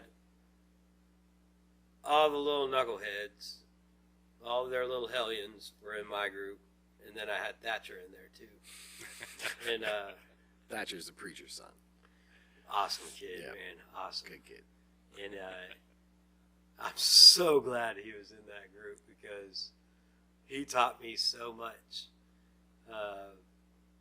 He's a wealth of knowledge, you know, and I'm brand new to this Bible, you know, and we'd be looking up something to Mark, and I'm looking at the front of the Bible, trying to flip through pages, and Thatcher would be looking at me, and he'd go, let me show you, Jay, and he'd just grab it, and he'd New Testament. flip it all the way to the back and go to it, and then he'd give me like a little history background of what was happening there, like I'm looking at a study Bible, you know, and he just gave me the whole study part notes of it and everything, and I just look at him like, thank you, you know. And I learned so much from Thatcher and being able to lead that group because I had to study it, you know. I had to get into it and learn it so I could actually lead these boys and teach them right, you know, and not just feed them a load of crap. And I learned a lot in that, and then through that experience, you know, I joined my own small group, got into a small group and stuff like that, and you know, throughout that whole time period in church, then you're growing in church, you're in small group, you're serving and meeting people and everything. I started growing relationships with people and all that, and I got married and got laid off my 3rd month of marriage, and my wife was like, well, what do you plan on doing? And I was like, I don't know. She's like, well, what skills do you guys like? Selling dope and fighting people? I was like, that's all I know, you know? I don't know anything else. And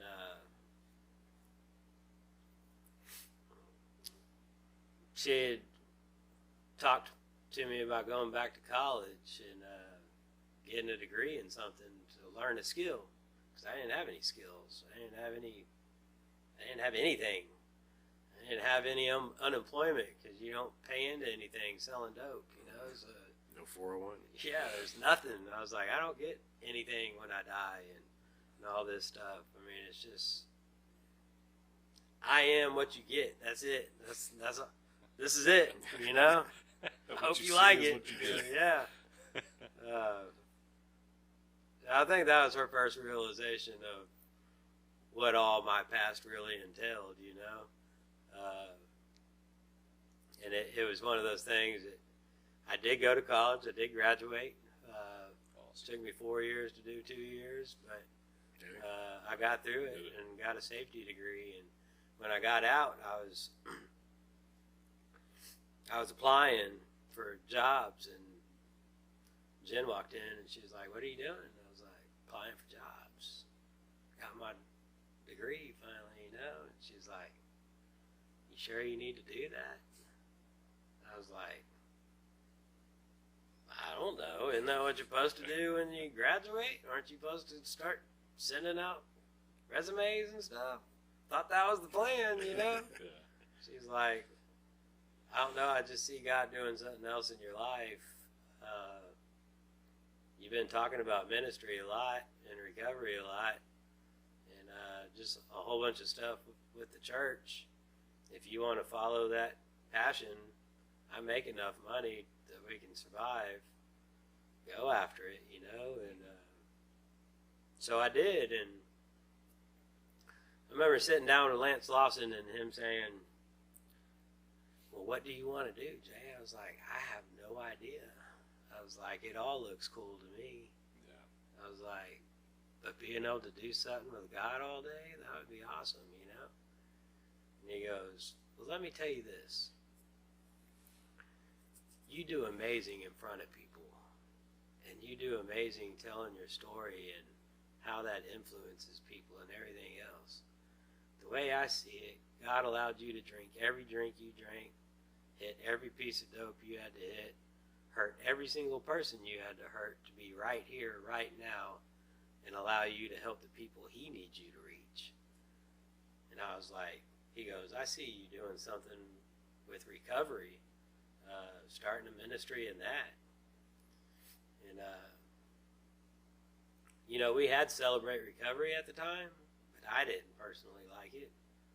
There was a lot of people that did well in it and enjoyed it, but I didn't personally like it. I didn't get recovery out of it. And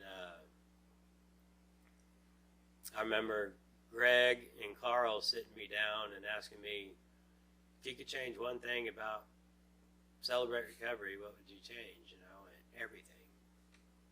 And they're like, okay, what does that look like? And I was like, give me a little bit of time. I'll come up with something. And, you know, I went to 14 different styles of recovery ministry in the Houston greater area. I went all the way to Conroe and Freeport, and I went all over the place. And I combined 3 of them and came up with Pathway to Peace that I've started. And it's a 12-step based program, but all steps point you to Christ. And because I believe in the 12 steps, but I don't believe in that higher power crap that they talk about in AA. I believe in Jesus Christ. And funny thing is, the AA Big Book mentions God 378 times. Mentions higher power 2 times. So you tell me who you're supposed to be praying to. But Pathway to Peace centers on Jesus. So it's pretty cool. You know, we started it December 5th, 2015.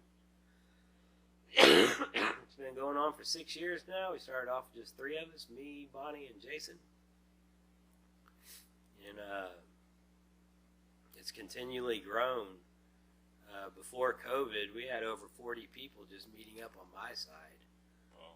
Prior to 2 years into it, a year into it, I got asked to start taking it to Watershed Treatment Center.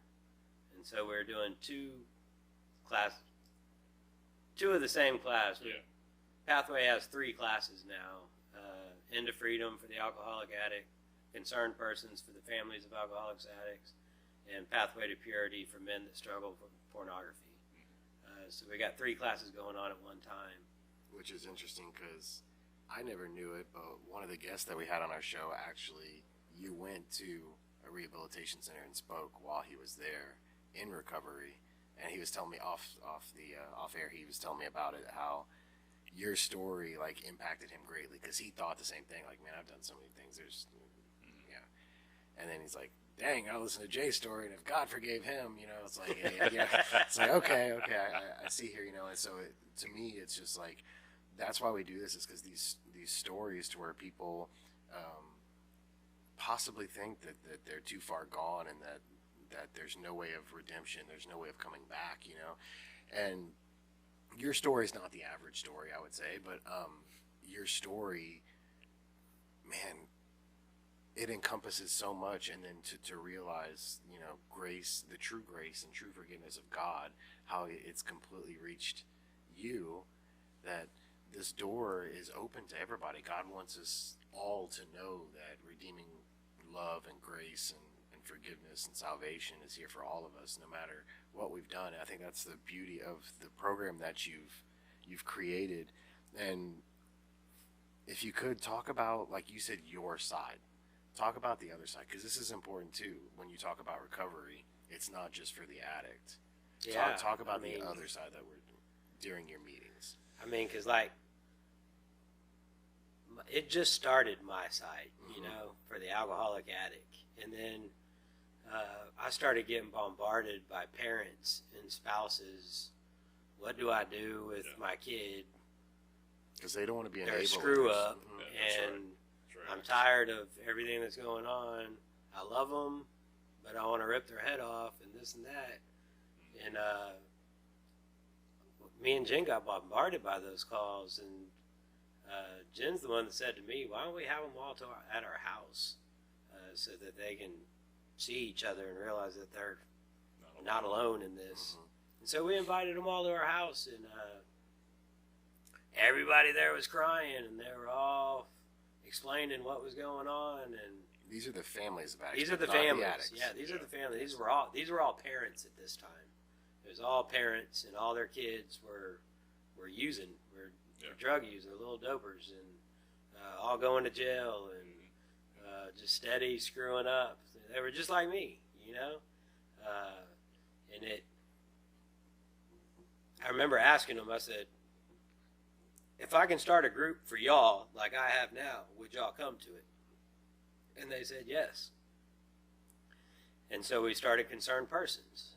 And one of the ladies that leads it, Gwen, right now, she just attended when she first started coming. She showed up at our house that day. And I remember her breaking point. For her, it was just me and her on that side, because I had to lead that side. I had Bonnie and Jason leading the other side, and I was leading that side because I didn't have any leaders for it at that time. Yeah, totally new. Yeah, it was brand new. And I remember that first class I did, we were going through a curriculum, and all the parents were crying and saying what their kids did, and I was like, well, hell, I did that. I did that. Yeah. It just tore me down. I was just like, I remember calling my mom at the end of it, and I was like, I know I made an amends to you several years ago, but I've never seen the emotional side of it, and I'm seeing that now. And so I made another amends to her for that. And it's rough seeing what you put the families through, because in recovery, everybody you're in contact with is involved. Everybody's affected.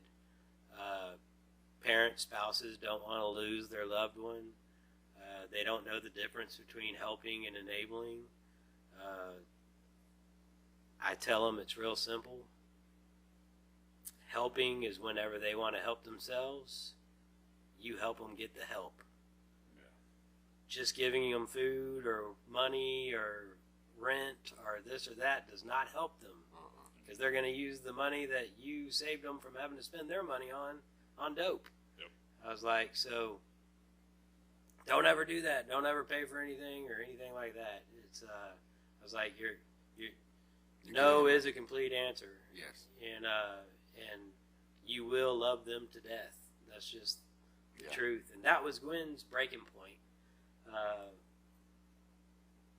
She was all worried about her son, what he was going to do if she didn't give him the $20, what he was going to go out and do to get $20. And I said, are you prepared for the phone call that he died off that $20 that you just gave him because he OD'd on whatever he's using at that time, and you gave him that money to OD on? Are you prepared for that? Because that's what's coming next. And she broke down, and you got it. Recovery is not easy. You're going to make people cry, and people are going to hurt, and everything else. And she broke down, but you got to learn how to make healthy boundaries and set boundaries, and continue to love them. I love you, but I'm not going to support your habit anymore. You know, I love you and I'll do anything for you if you're willing to help yourself, but I'm not going to support you anymore.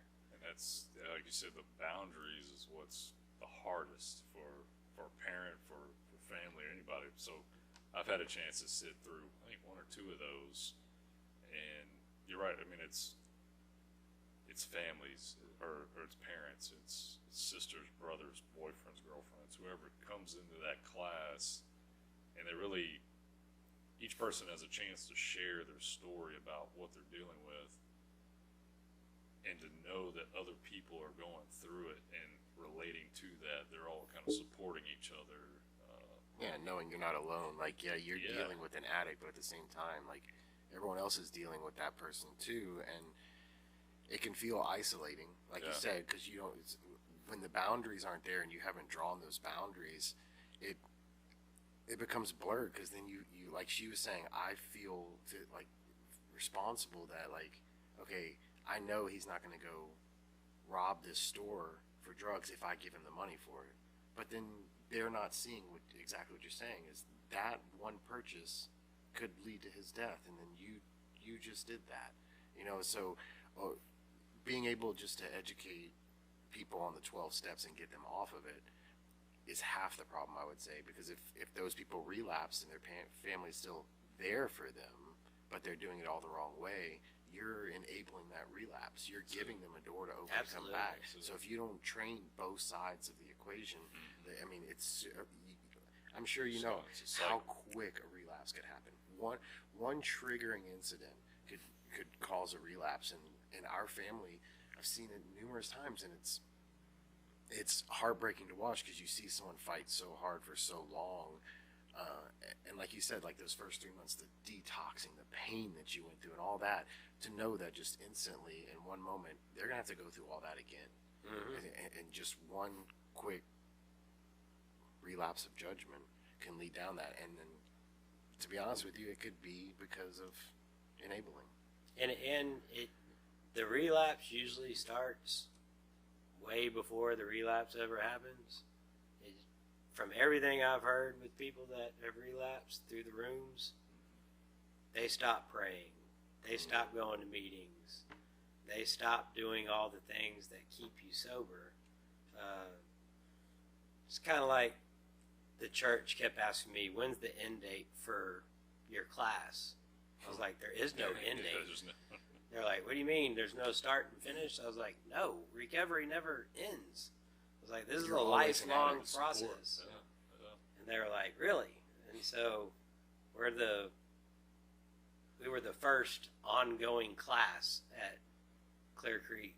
That's cool. Awesome. It says ongoing class on our thing now. But the cool thing about the Concerned Persons group is they got people from both the other groups. Oh, yeah. So now that there's Pathway to Purity, for the men that struggle with pornography, now you got wives going into Concerned Persons hearing the same results of what you got to do for the man struggling with pornography as you do with the man struggling with alcohol or drugs. You got two different struggles going on, but the same boundaries come into effect. That's right. I'm not going to put up with this anymore. We're not going to let this happen anymore. I'm not allowed, and I'm not going to live in this anymore. They're putting up healthy boundaries. So that's good. It's learning how to love the person you love with healthy boundaries involved. And not just shun them all the time and point fingers and why can't you just stop? Yeah. Well, hell, if it was that easy, I would have stopped a long time ago. But you just can't stop. So it's neat how the Concerned Persons works for both the other groups. I'm blessed that Adam came in and took over I took him through the 12 steps of Alcoholics Anonymous, but he was battling with pornography. But he needed help. He knew he was losing everything just from that. And he wanted help, and I took him through the 12 steps. He's been sustained from it I think 2 years now. he was willing to be the face of that group and put his name out there and lead it and everything else. And I got to tell you this, they've only been going for about 5 or 6 months, and they already got 10 to 12 core people in there. Wow. It took me 3-4 years to get 12 people in on my side. Awesome. That is awesome. I mean, we usually got 20 to 25 on my side now, but right before COVID, we had over 40 people on my side. Wow. But we had several die, a lot relapse, everything during COVID. Yeah. The isolation, depression, like that's. Yeah, it was bad. Man. I had to bury one of my sponsees. That was rough on me. That one hurt. And then his nephew OD'd a year to the date after that. And that poor mom buried 2 sons and a grandson from ODs. Oh, man. Yeah, I went to a funeral over COVID, and it was a buddy of mine from high school, and his dad told me flat out, he's like, yeah, he died from alcoholism, but it was definitely COVID that did it. It was, he just couldn't get over the isolation and not being around people, and he was always the life of the party, and when that was taken away, it was just heartbreaking to hear that. I am grateful that even though we were all isolated during COVID, Jen mentioned something about her work that they do these Zoom meetings. And so I called Greg and asked if, hey, you care if I start up the Zoom meeting thing? He's like, do whatever you got to do, I'll reimburse it. I was like, okay. And so we started Zoom meetings week 1 of being shut down. That's good. And that was weird. Yeah, At first, it was weird. But for that, it was about a year, I guess, that we were like that, huh? Yeah. That's right. That's the way life was for a year on everything. It That was tough. And then we finally got to start coming back together, and it started real small, but we're growing back up again. That's awesome. It's been an amazing journey, the pathway. I'm so grateful for it. So tell us about it. Like, if someone's in this area and they have, even they don't have to have say they have an addict in their family, they don't have to have the addict come to go to the Concerned other side. persons. Okay. No. And so how would they get? You don't even have to be an addict or know an addict. If you just want to come sit in it and listen on any side. Now, if you're a female, you can't go into the men's purity group. Right. That's men only. But for either of the other groups, if you just want to come in and listen, we're every Thursday night at the Clear Lake campus of Clear Creek Community Church. You can call me, Jay Ellis, 281-543-2100. I'm available to anyone, anytime. And, anybody's available to come. It's an open meeting to anybody. We have nurses come sit in to do their internships and stuff. I've had people from the church just want to know what it's about, come sit in. I've heard people come in and sit in on it and be like, man, this is real. This is like, I wish my small group was like this, because y'all get like really raw in here. And it's like, that's just the way we are. Not surfacey. We're going down. Yeah, surface. Boom. And my sponsees will tell you, I like to probe. I like to get under your skin and everything else and see where you're at. It's funny, I'm in this gospel care class, and it's completely different than everything that I do.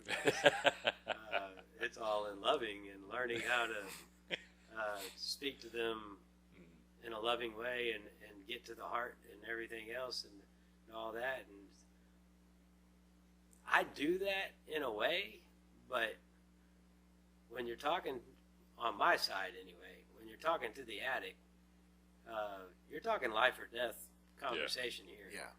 And sometimes I got to know the person a little bit. I got to get to know them a little bit to know if I can speak to them as raw as I need to speak to them. But I let them have it, you know. I get into them, and I'm a foot up your butt type person, and just let you have it. And sometimes it hurts, you know. Sometimes it's me just getting really raw with you and telling you the damn truth. Yeah, and this is how it is, you know. And you might not like it. A lot of my sponsees don't like. No one likes the answers I give them, because they realize that I'm just speaking truth to them, and the truth hurts most of the time, you know.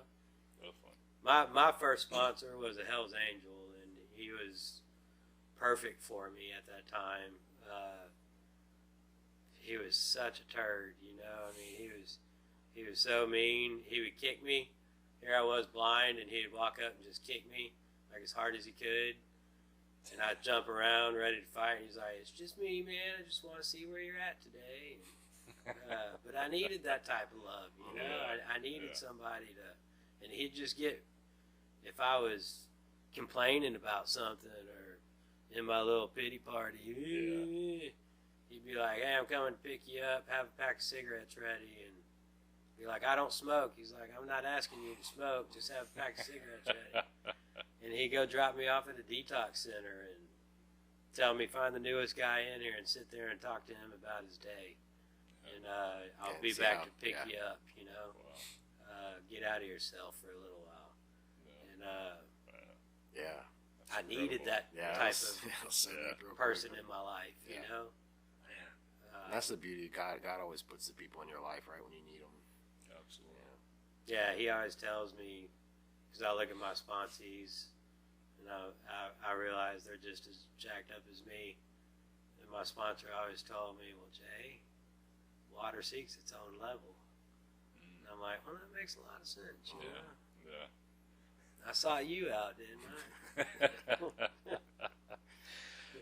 And so, I mean, you lived an extraordinary life, just awesome, you know, where God has put you. But if you can be remembered for one thing, what would that thing be? The way that God used a broken, tormented man that enjoyed hate and anger so much to be able to reach so many people. Amen. Yeah. That's what I would want to be remembered as, because I get to see the people I reach. Yeah. You know, it took me a long time to start seeing the fruits of the labor, you know. I could always see the ripple, the first ripple. I saw that a lot, but I never did see the end part of it. I've seen 5 people get baptized in Pathway. That's cool. I've seen some amazing things happen in Pathway that are just from me making myself available, you know. I tell people all the time, when people are like, "We're so grateful for what you do amazing things and this and that," and I'm like, I don't do anything. Just show up and make coffee. God does everything else, you know. And that's the truth, you know. I don't want to be taking the credit for what God does, because the words that come out of my mouth in those meetings and whenever I'm working with somebody, that don't come from me. It's the Spirit. There ain't no way. Because if I'm going to feed you something, you better run. I don't ever have anything good to say, so it's got to be coming from the Spirit, because it reaches people. And I'm the best part about it now is that the people I've worked with are working with other people now, and my sponsees have sponsees. And so that disciples that make disciples that make disciples, and I'm getting to watch it, and it's so beautiful to just watch it and see it happening. Like a legacy of sobriety. It's just so neat. And you know, a couple of years ago, I had an episode with my diabetes. My ex-wife found me in the hallway, and that's when you switched to the monitor. Yeah, I had a monitor at that time, but it malfunctioned and wasn't working. And so I ended up in the hospital, and they think I had a mini stroke, and I lost my voice. I couldn't speak for about 3 months, and it was bad. It was really bad. And it just got to during that time, it made me realize I need to make preparations for pathways so that this thing can keep going on. Yeah. If I stop breathing one day, you know, if God calls me home, I don't want them to have to try to figure this thing out. And so I started a rigorous plan of leading people to be leaders. And I had Bonnie and Jason from the get-go, but we needed more. And, you know, I got 7 leaders just on my side. I got 2 on concerned persons, and then Adam's looking for somebody to grow on his side. And so it's growing leaders that grow leaders in there as well, so that if I don't wake up one day and it's time for me to go, they can keep opening up the doors and making coffee and letting God run the show, you know? Yeah. It's but I remember that when my voice wouldn't come out, I could think things, but I couldn't say it. The only thing going through my mind was, how am I going to lead a group like this? Am I going to have to lead a slow learners group or something? Cause, You have to write it out. yeah, I mean, that was really going through my head, though. I was like, how am I going to lead anybody like this? It scared me. I didn't know how. I don't know if that was going to be me for the rest of my life or what. It felt like it because it wasn't changing. And But those things too also prepare you for everything. You know, like the blindness. You know, you had to go through all that to really see. You know, and like you said, humble yourself, and you know, God made you whole again, and you have your sight back, and you know, He's blessed you with that. And the same thing, He took your voice away to where you could now see the bigger picture. Like, okay, what if I'm not? And then make preparations for it. And I think sometimes, like you said, He tries to slow us down so we see these things, and those I think were your yield signs a little bit to slow down. And they're, I mean, for as fast as you were going, for as long as you were going, sometimes like slowing down, you really have to really slow down to see the bigger picture. And I'm just glad that you. I just wish he wouldn't give me such a Rick James slap to the face whenever he slows me down, man. Right? He's like, I'm really gonna slow he you really down. puts me down, man. He's like, But yeah, for some people, it takes more. Yeah. You know? So some of yeah. us got harder heads than others. Yeah. That's true. I really thank you, and I think I really can't express like gratitude enough for what you're doing for everybody that comes through, because lots of times addicts lead that secret life and they never want to come out about it, and then when they do get clean, they're embarrassed about what they've actually done and they really don't want to share it. And the fact that you've created a safe space for not only addicts but also for their family to learn how to cope with an addict, to deal with an addict, and to come out the other side, you know, through faith is unbelievable.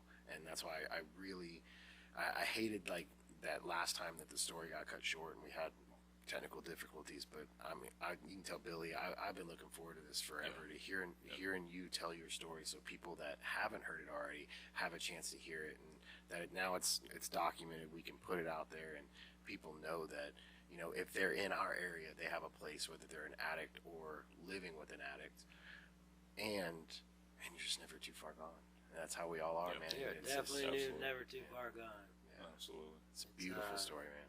God's grace covers all things. Yes, sir. I think that's hard for people to understand. It is.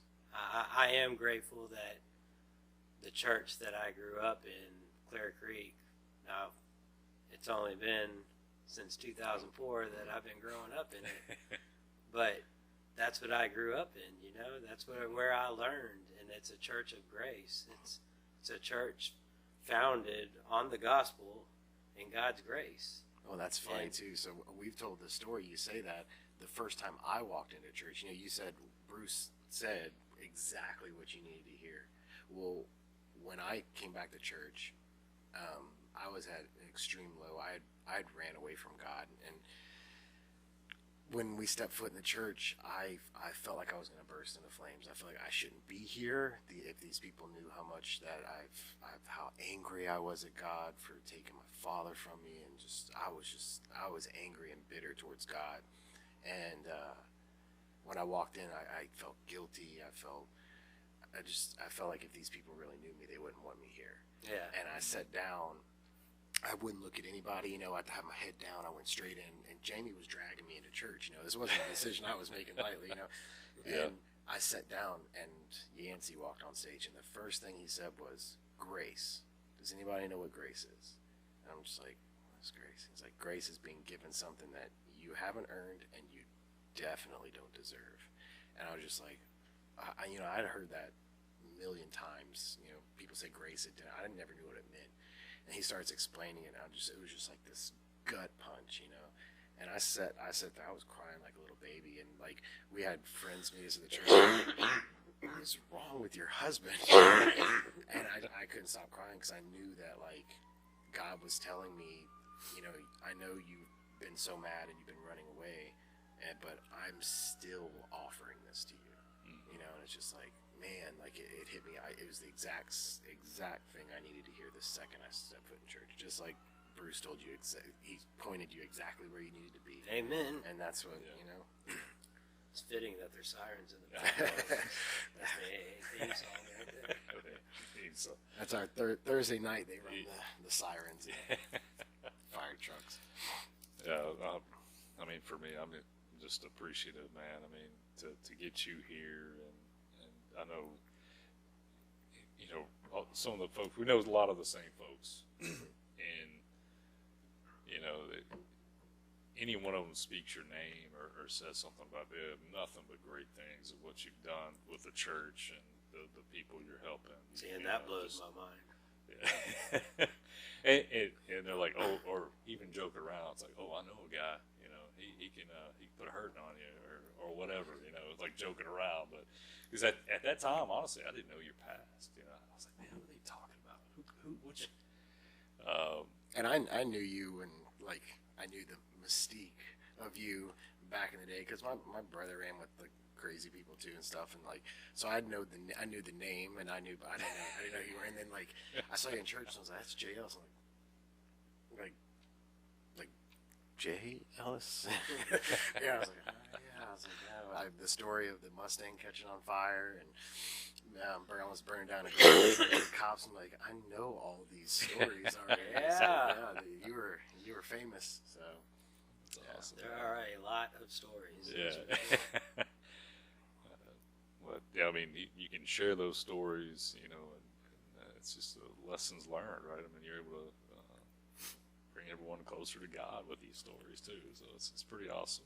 And I think that's a lot of people don't like saying, like when you're announcing yourself in recovery, a lot of people don't like saying, I'm Jay, I'm an alcoholic, or I say I'm Jay, I'm an alcoholic dope fiend. And my life's an open book, A lot of people don't like that. Yeah. But I look at 2 Corinthians 12:9 when it says, my grace is sufficient for you. My power is made great in your weakness. And I look at that, and that whole, I can't recite scripture, sorry. But reading out that whole thing, that's what saying that means to me. yeah.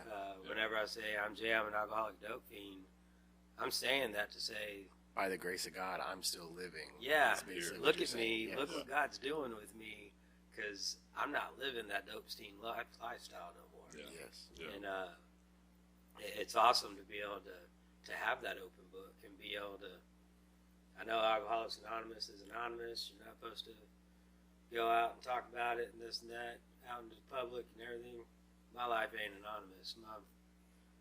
I'm open. You want to know something? Ask me. I'll tell you about it. And Yeah. some of it people don't want to know. My mom, she's like, that one thing.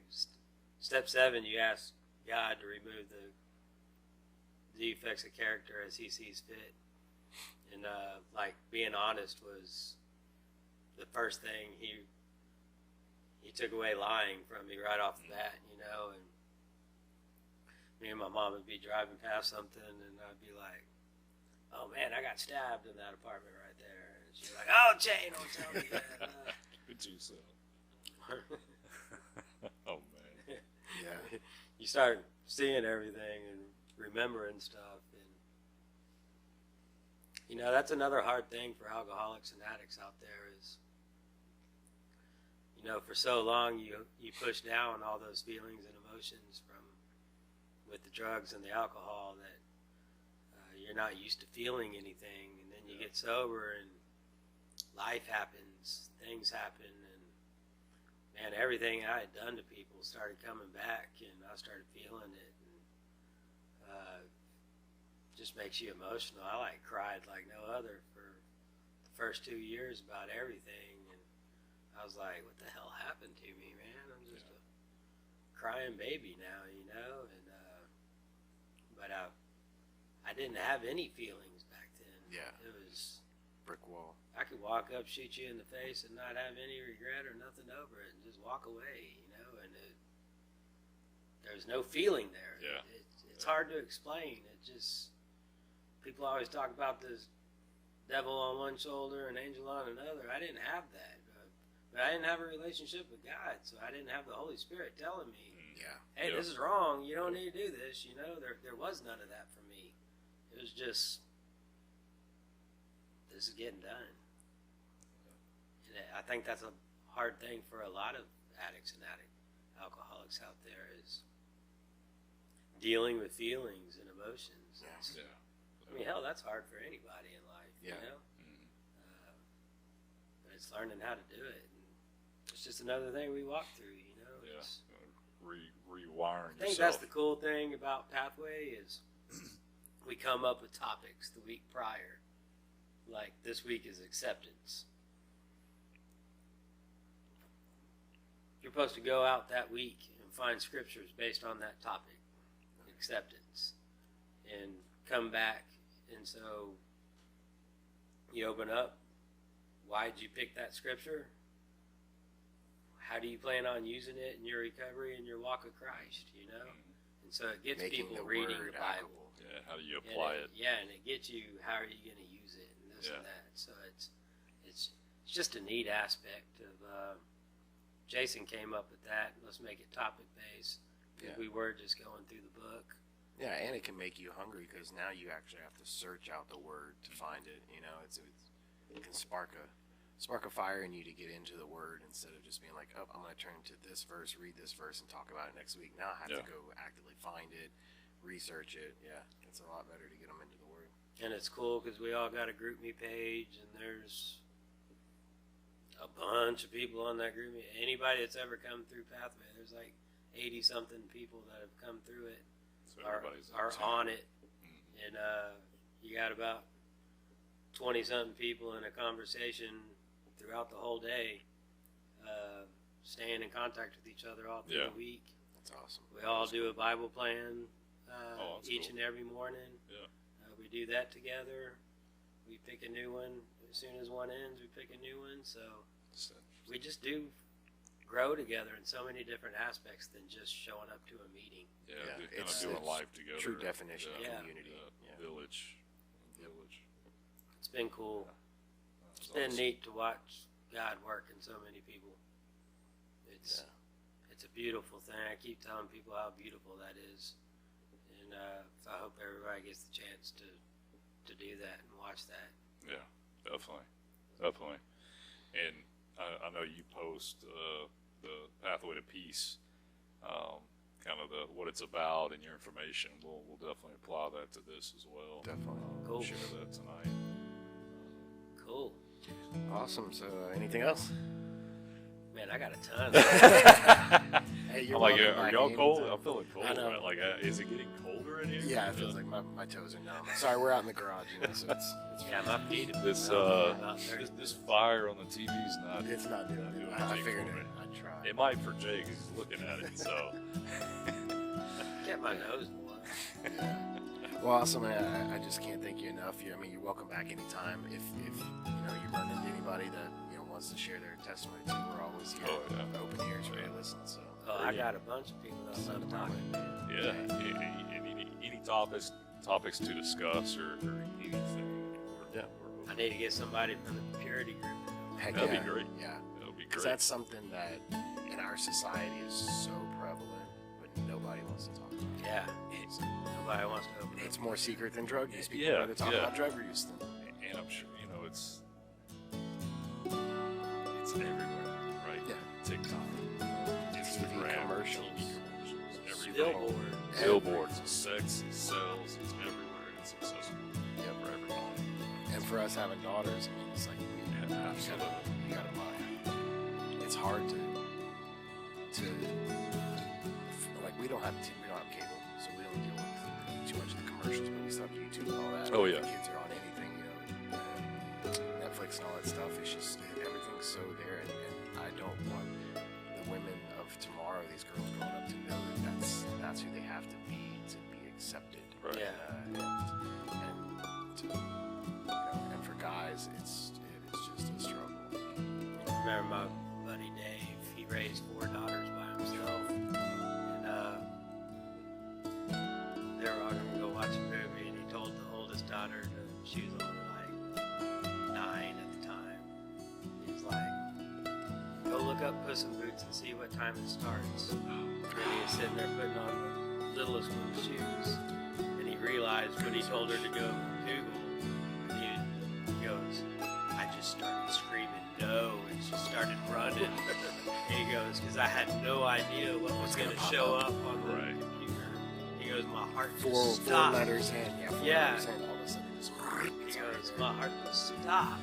He goes, I was so scared. He goes, luckily she hadn't even made it to the computer.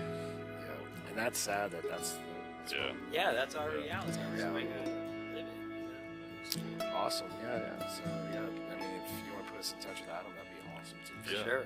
Yeah. Well, I guess, man, this was a good one. It's great to come back, and looking forward to jumping back in again.